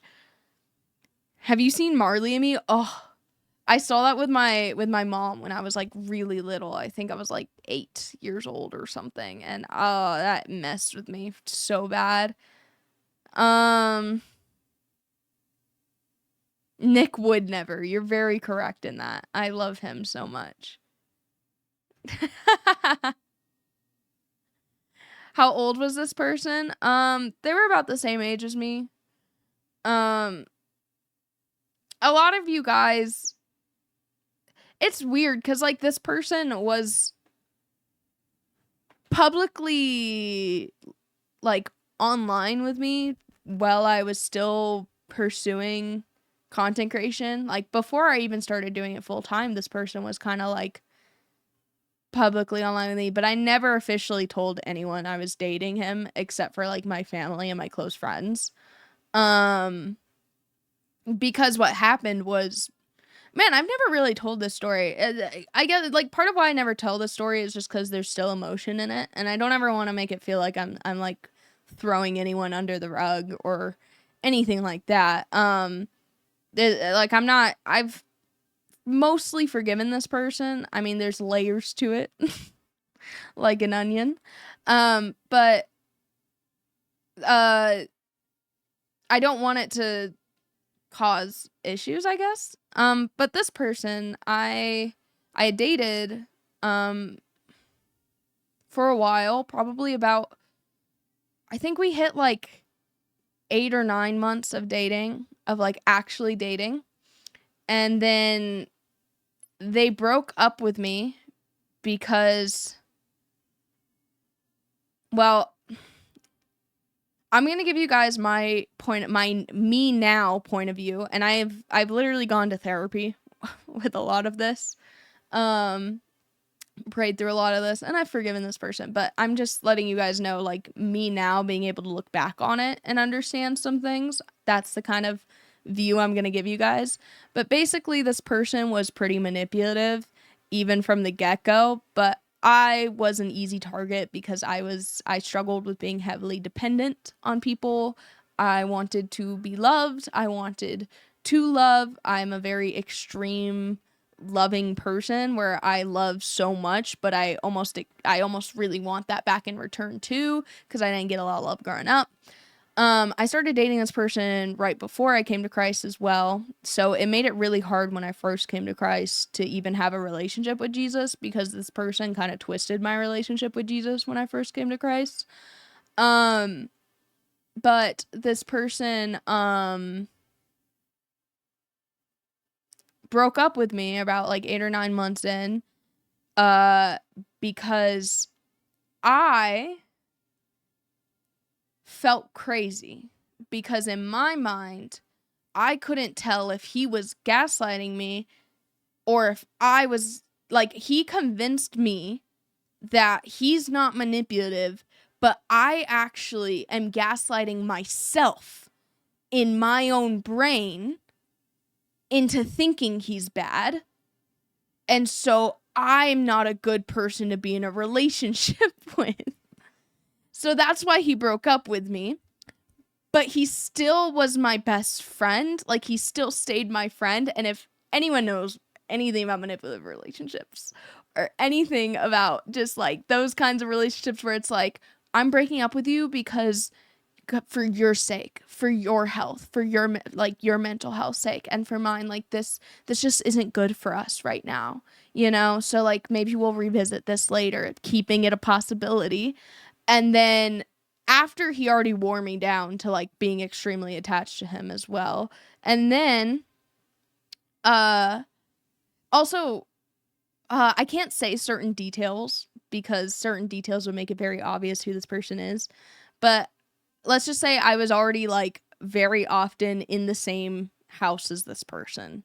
And so when we broke up, they were still wanting to be my best friend, but we were always hanging out with each other, and we were broken up, but at the same time, he kind of still received all the benefits of dating me without technically dating me, and would come in anytime I started to distance myself from him or saw somebody else of interest that I maybe wanted to, like, I felt romantically attracted to, or anytime anything happened that could possibly pull me away from him, suddenly he would become extremely romantic and extremely loving and extremely caring, and even talk about like marriage and stuff like that with me. And would pull me back to his side, basically. And then once I was pulled back to his side and things were secure, no, we can't do this. We can't be together. We can't, no, like, for your sake, for our sake, this just can't happen. And then almost go cold on me. It was very, very emotionally manipulative. It was also, unfortunately, and this is probably where it hurt me the most, was he used a lot of scripture and Jesus to keep me in the relationship when I was very new to Jesus and very new to Christianity. So I didn't have my own personal relationship with Christ. So I was very easily controlled and manipulated using religion at that time. And even more than that, this is the main part that like genuinely, thanks for the follow, Camilla. This is the main part that like is the reason why I still struggle now with some things. I think had this piece of the relationship remained untouched, I would have been fine. But unfortunately,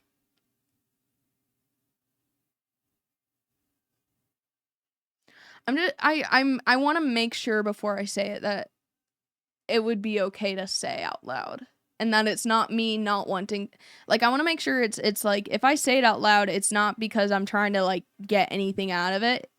And I also want to make sure that like if I feel like I shouldn't, that it's not just because of like I'm scared of like how like judgment or anything. I don't know if that makes sense.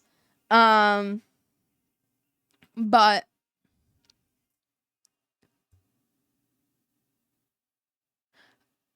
okay, so they struggled with being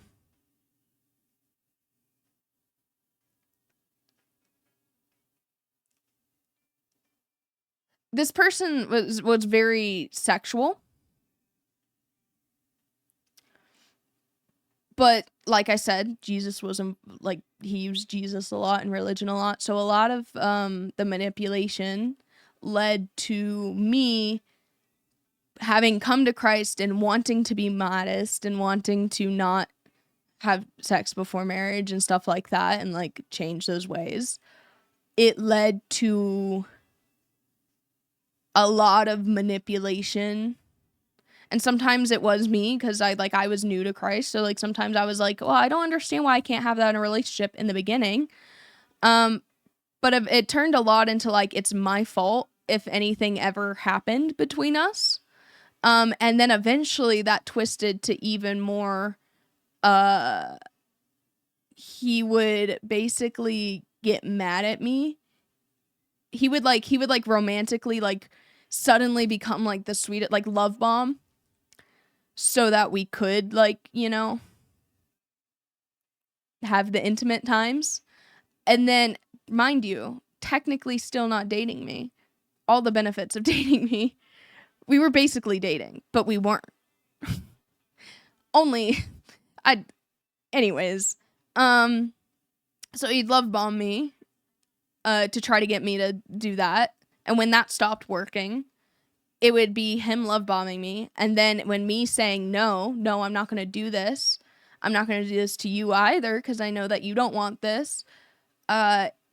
He would get angry and like cold wall me. And then I would feel bad and I'd be like, I'm sorry. And then when that stopped working, I'd be like, oh, I'm sorry. Like, but I can't do this.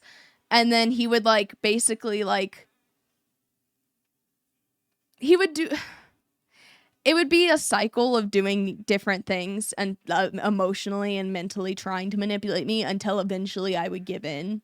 Even if it meant like him like coming over and just giving me a kiss and just, you know, hugging me. And it's been like the first time that he's showed me affection in like months, because this man isolated me. I did not have any friends that he wasn't also somewhat in control of. It was just rough. And then we would end up being intimate, and then the next, like right afterwards, literally not even 5 minutes afterwards, every time he would tell me that God wouldn't want this, and how could I allow this? Like, this is both of our faults, and like, you shouldn't have let me do that, and how dare you let me do that? And like made me feel like God was always so angry with me. And I felt horrible, and I felt like it was all my fault.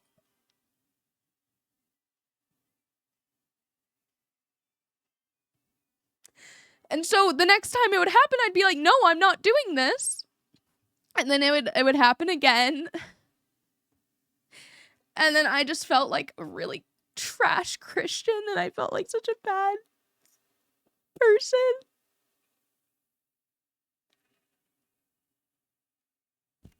I'm sorry. I didn't think I would cry.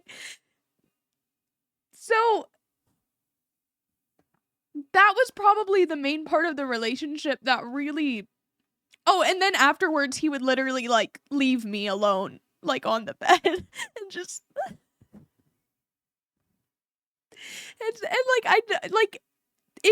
It still really affects me now, because it's...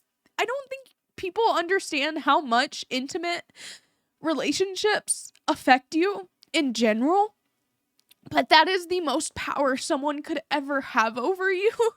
Which is why I'm such an advocate for, like, sex is, like, a big deal. It's not a small thing. It's a huge thing. Even if you're not Christian. It really affects you more than you know. Because I wouldn't have been so attached to him had it not been for, like, having been literally attached to him. Thanks for the follow. And then whenever he did, like, hurt me, it dug that much deeper. Like, it's like he had, like, a little piece of my brain that he could control. It sucked. You should feel proud of yourself, Hannah. You lived through so much and refused to become what you beheld. You're winning. Well, so this is something that I never put in my testimony because I was still going through it when I told my testimony to you guys on, like, the testimony on YouTube. I was still actively going through that at that time. And as I distanced from this person, because I ended up moving, and I saw this person less because I was physically further away from this person and I didn't have a car. I actually had the time and the chance to really pursue my own relationship with Jesus. And the only reason I was able to leave that relationship was because I had gotten so close with the Lord that I literally, like, I would have nights where, like, it was so hard, or, like, he would be, like, texting me or something like that, trying to come over to my house or whatever, suddenly love bomb me again or something, and I would just be praying to God, and I would literally physically feel Jesus cuddle me to sleep. I don't know, maybe I sound crazy to you guys for that, but it would literally feel like I was just, like, and, like, there would be days where, like, I would literally be talking to Jesus, and I'd be like, hey, like, I just want to feel love, like, I really want to, like, you know, like, you know, like, chocolates and flowers and stuff like that, like, you know, kind of just yapping to Jesus, and then somebody would come up to me and be like, hey, like, I have this extra chocolate, and I just felt on my heart to give this chocolate bar to you, or to give this flower to you, and so it felt like Jesus was suddenly dating me, like, it felt like my husband was now Jesus, and it helped me, like, had it not been for that, I wouldn't... It was like all of this attachment that I had for this person, I suddenly had with Jesus. Like, Jesus showed me what real love was, and, like, like, how someone should treat his daughter, how someone should treat God's daughter. He showed me how. And so, I was going to therapy really actively at this time as well. And she's an awesome therapist. Super, like, literally, I would recommend her so much. And she is also a Christian, but she would, but she doesn't, like, try to push that into her therapy or anything. She just is. And I remember that what she told me, I'll always remember this. I went on a trip. Well, maybe I shouldn't say it. I was hanging out with my friends and this person, and this person, we, for, like, the 20th time that week or whatever, pissed me off. Because they knew how to press my buttons. He knew how to press all my buttons. And so he wanted to feel in control. So he would do things that were just like, you just don't do those things to people. Like, I think we were paddleboarding and he just took my paddle and was like threatening to like he was like trying to like push my paddle overboard, my paddleboard overboard, which is not a big deal. Like, that's really, like, I would do that with friends, like jokingly, like, I'm gonna push you in the water and I'm gonna take your paddle and stuff. But the reason it was an issue was I communicated clearly and calmly, hey, I'm not in the mood for this right now. Like, I don't think you're wrong for this. I could find this funny another day, but I'm not in the mood for this right now. Can I please have my paddle back? And I kind of just want a paddleboard. I really don't want to get wet or fall in the water right now. I don't have my swimsuit on underneath. I wasn't planning on falling in the water. Can you please give me my paddle back?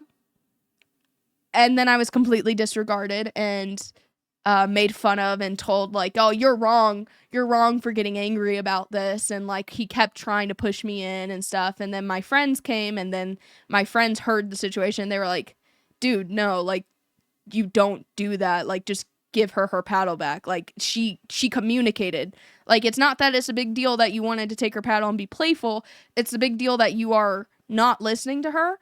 Because, well, oh, and right before that, he literally kept trying to like push me in, and even though I kept saying, no, stop,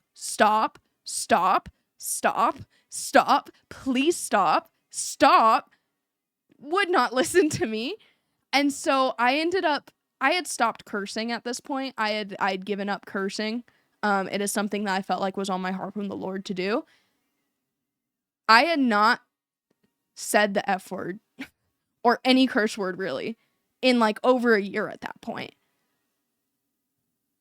I did not know how to get it across to him at that point any other way that because I was getting to the point where I was almost screaming, no, stop it. Like, literally, I had to raise my voice because I didn't know how else to get it across.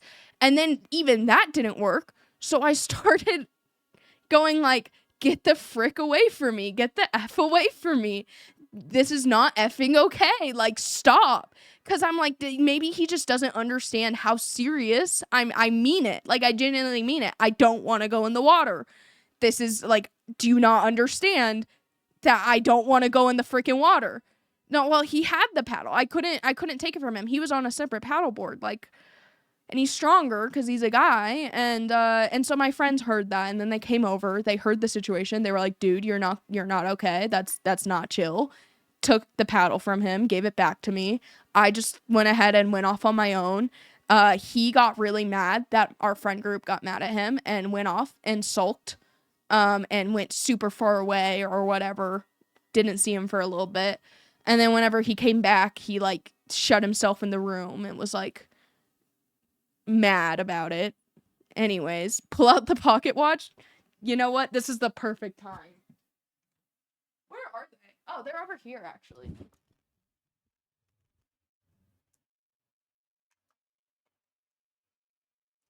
Ta-da! Just in case this was a little heavy of a topic for you guys, I just present you with little pocket watch, medium pocket watch, and big pocket watch. If you think they're makeup, no, they're not. Izon thinks they're a pocket watch. Izon says they're a pocket watch, so they are pocket watches.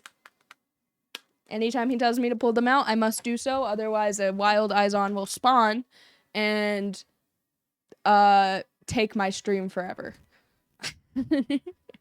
No, sorry, I didn't mean to say thanks. A slip of the tongue. We'll call it a slip of the tongue.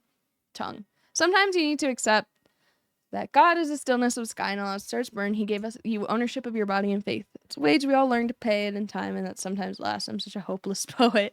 Did you ever finish that song, by the way, Uber? Can you tell time from those pocket watches? Yeah, it's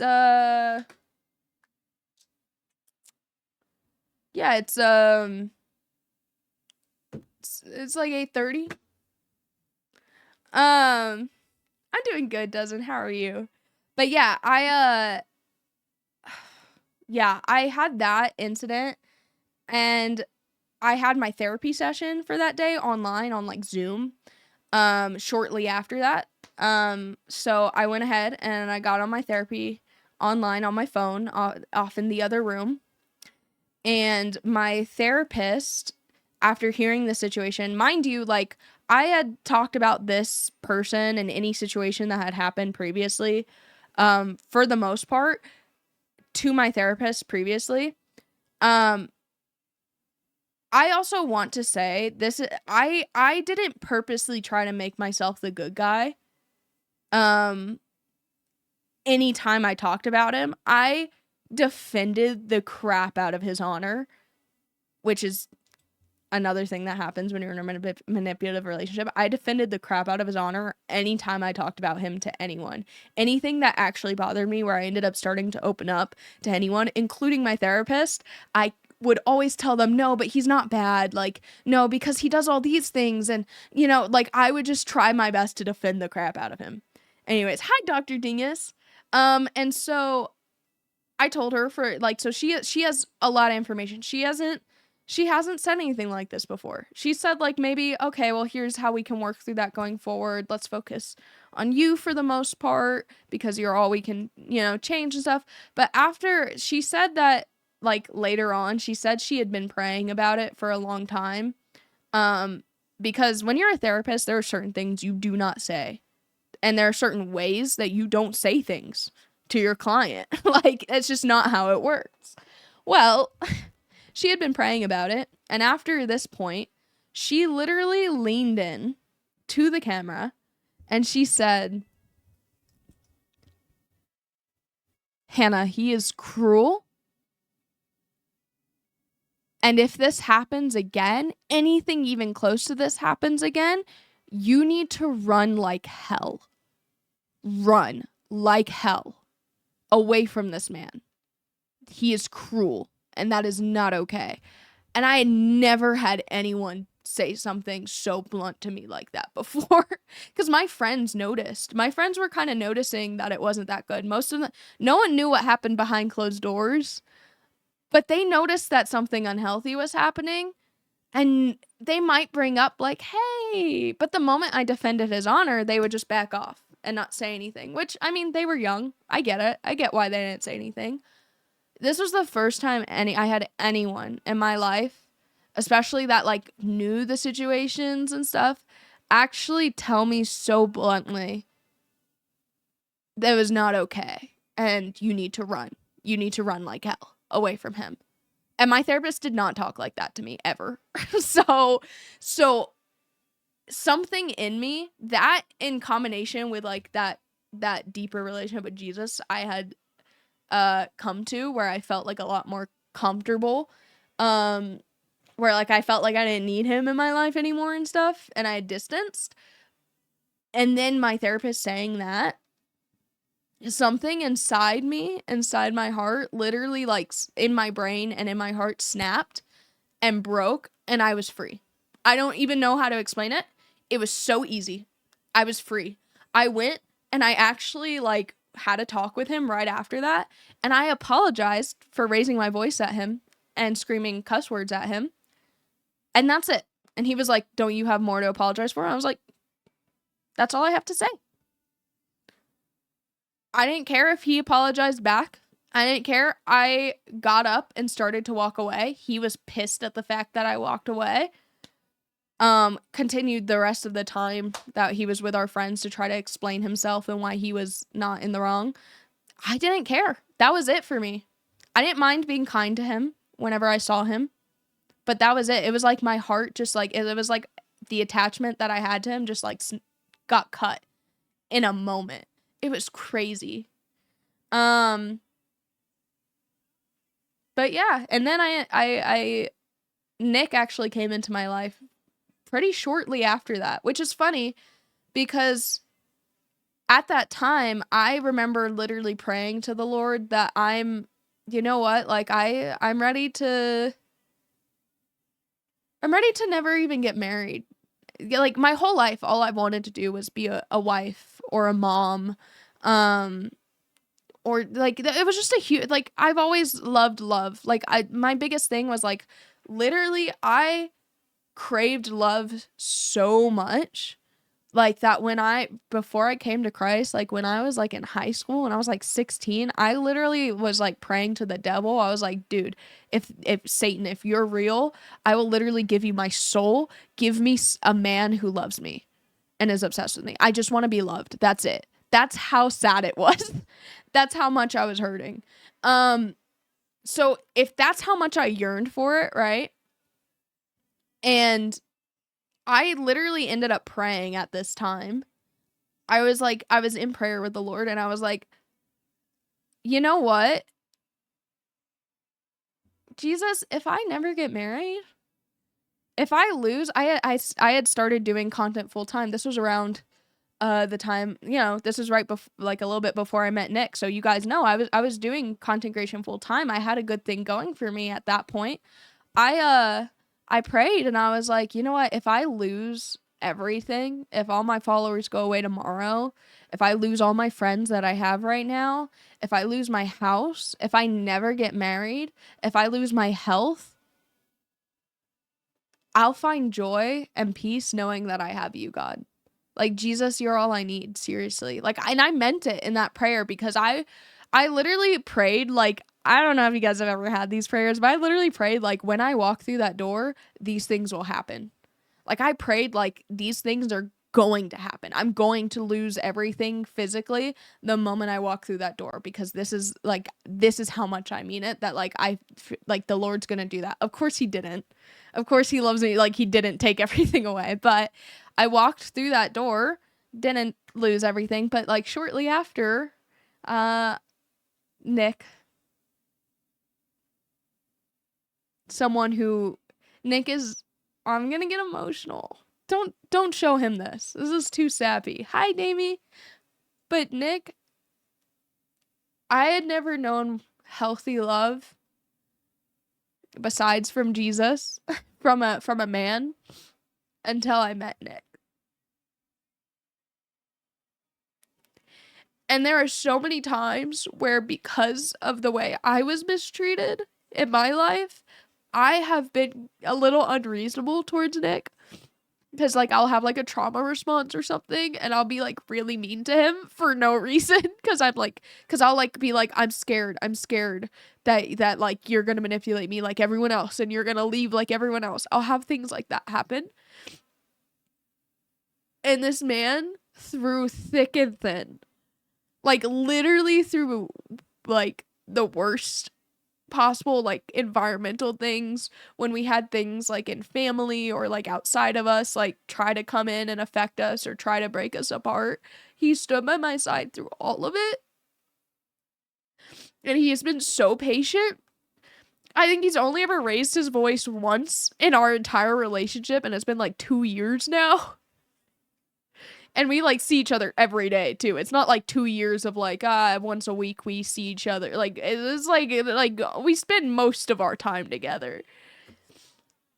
This man treats me like I'm God's daughter. And what's funny too is that friend group and the guy who I had that unhealthy relationship with, of course, tried to come into my life when I was with Nick. Nick actually knew that person because before I completely cut that person off, because we had the same friend group, I actually before I completely cut him off because we had the same friend group, I actually stayed like acquaintances with him. Like, I was still nice to him. I saw him every now and then because our friends would hang out together, right?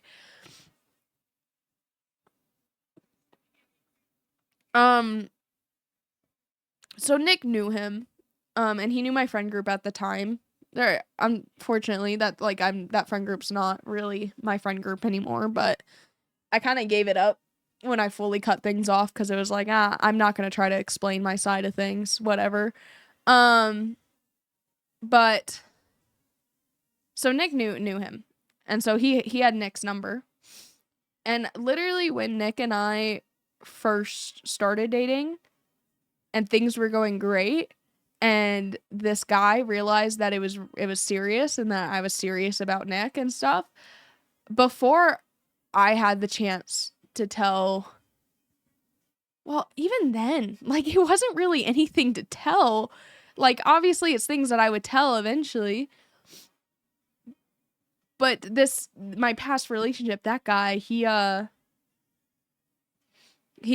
texted Nick everything about me and how I wasn't ready for a relationship and why I wasn't ready for a relationship and how intimate I had been with that guy before and how I had done things before marriage and not been a good Christian in those ways and why I'm not ready for all of that, and sent him a text message before I could even like say anything.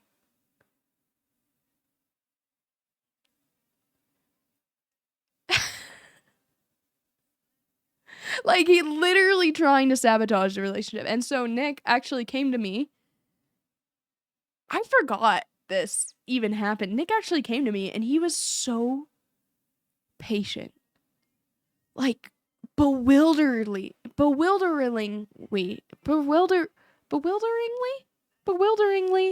patient. He was so like sweet, and he was like, "Hey," like he even was like, "Hey, do you want to pray before we have this conversation?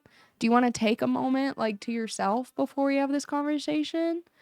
Like, I just want to understand things cuz I'm like I don't necessarily want to believe what I have on this text message, but I want to understand things." And he could tell that I was like really tense and like emotional. And so he just took the time and waited for me to calm down and waited for me to like get my words. And then I got my words out and he hugged me.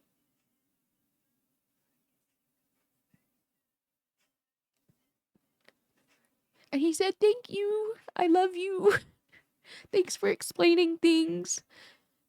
I understand better now. I wish you had been able to be the one to tell him to me. And I kind of wish you told me some of it sooner because, I mean, it wasn't like it was that big of a deal, but it was also the fact that, like, you know, like it wouldn't have been that big of a deal at all. It was just sucked because somebody else said things before, like the fact that I had, like, you know, and Nick actually got very upset for me.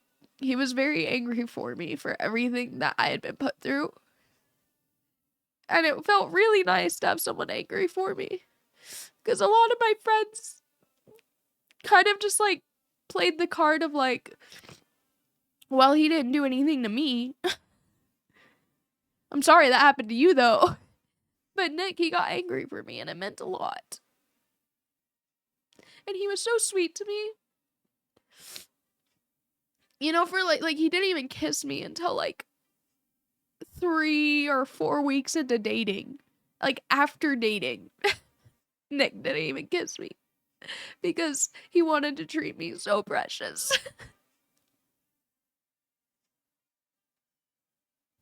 And he wouldn't even take his shirt off around me unless we went swimming. And if I fell asleep cuddling him, I'd wake up and he'd be in the living room on the couch doing something. Like he treated me like I was just this precious thing.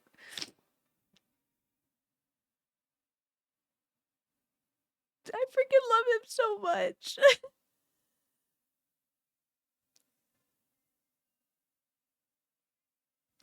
I've never been so loved in my life.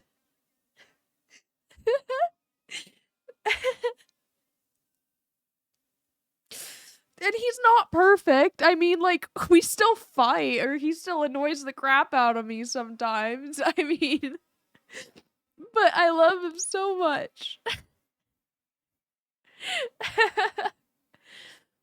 And he is such a good man. Thank you so much for this Christian. And I did not think I would tell that story. I had held that onto that story for so long. I never thought that I would like ever publicly tell that story because it was really hard to go through and it was kind of scary to tell that story. Like, because I feel like also being someone who's Christian openly to tell people that like was in that kind of relationship before, like, it's scary because I feel like people are gonna go like, "Oh, she's a bad Christian," and like, I don't know. I don't know. So like I'm healing right now telling that story. That's why I'm crying so much because like it feels like a release. Like I feel like I'm finally like it feels so freeing to be able to tell a story. Like you know. Man, it really is Therapy Thursday, y'all. Welcome to Therapy Thursday. Ah, man. Okay.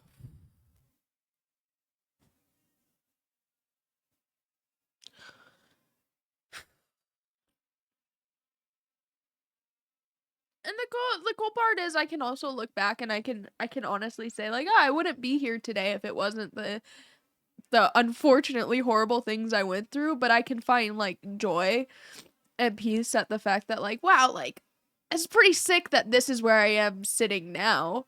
And like I wouldn't have like everything had to have happened lined up so perfectly for me to end up here.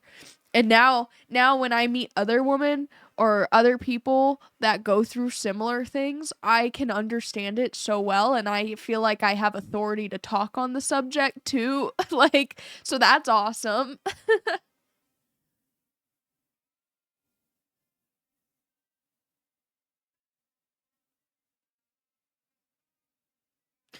As a counselor, I'm glad Therapy Thursday seems to be going well. Speaking of, if you guys want to love Therapy Thursday, if you want to continue things, if you want to share something you've gone through or one of your stories, if you join our Discord, exclamation point Discord and chat, give you a little link that you click and then it'll send you to the rules page. You just have to read the rules and then react to the rules by like adding one of those emotes or something, and it'll give you access to the rest of our Discord. Thanks for the follow. We have a therapy or is it therapy? Is that what it's called? A therapy thread? Um, where basically you can share any of those stories and people can be there for you. Um, and it's super awesome. It's really great. I love Binkville because it's a very good mix of we care about each other and we're here for each other and we're not judgmental, but at the same time, in a funny way, we are mean and we are judgmental, but in like a funny way. It's a really good combo. It's a healthy combo, I feel like. It's a lot. It's like a sibling kind of relationship almost, where it's like, I love you, but I hate you. But yeah, join the Discord. It's a pretty sick place. And also, if you guys do post something in the mental health thread, I'm I'm a little bit of a lurker in my own Discord. I like to not tell you guys that I see things and I see things. Like I do really like that thread specifically. I am reading from time to time. Same with hey, listen, not another apology video, y'all. Actually, I could do it right now. I got the tears and everything. I got the look down right now. But should I reshare my story? It seems like you're ending soon. Honestly, I'm planning on ending pretty soon because it's a bit later than I planned on streaming. But I would if could you share your story on the thread in Discord in our Discord? Good night, and then I get to read it there. Um that would be awesome. Yeah, in the thread. I will read it. And if you want to, if you want to like cause a conversation about it too, you can also always like bring it back up next Therapy Thursday. I'll still read it, but like you can always bring it back up next Therapy Thursday and we can talk about it even. Up to you guys. I mean, sometimes some Therapy Thursdays I don't really feel like talking about religion, which is not like a bad thing. I feel comfortable talking about it, but some days it really depends on when you catch me how much I want to the conversation to lean that way, if that makes sense. Um, but probably most of the time I'll probably yeah. Like if you want to make that conversation, just bring it back up on Therapy Thursdays. Um, but yeah. Well, now you guys know me way too well. It's kind of scary. Especially if you've seen my testimony. Kalu, still gotta go gym. Let the healing be the fuel for your session today. Hey, at least it's chest day. Chest day, okay, I don't know if it's the same for everyone, but I feel like chest days are pretty easy. Probably because I'm also not trying to grow like a massive, muscly chest. Thanks for the follow, 7th Spectre. But this inspired lyrics, I hate to say. Anyone know if it'll save the thread if I don't send it yet? I don't know. Good night. I don't want to assume that it will.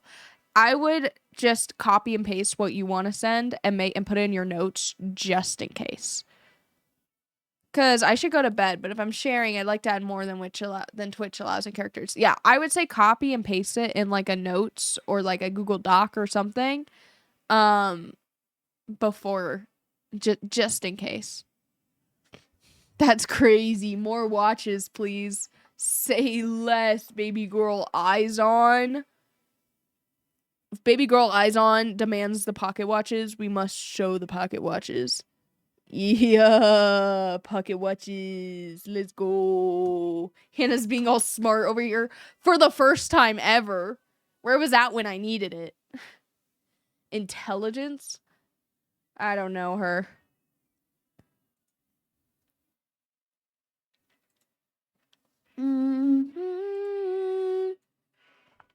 Girl, for real. Okay. All right, you guys didn't have to stop and agree with me. Rude. Okay.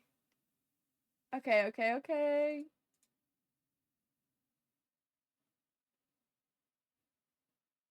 All right. Hate to do it to ya. I hate to do it to you. Actually, I don't. Sorry.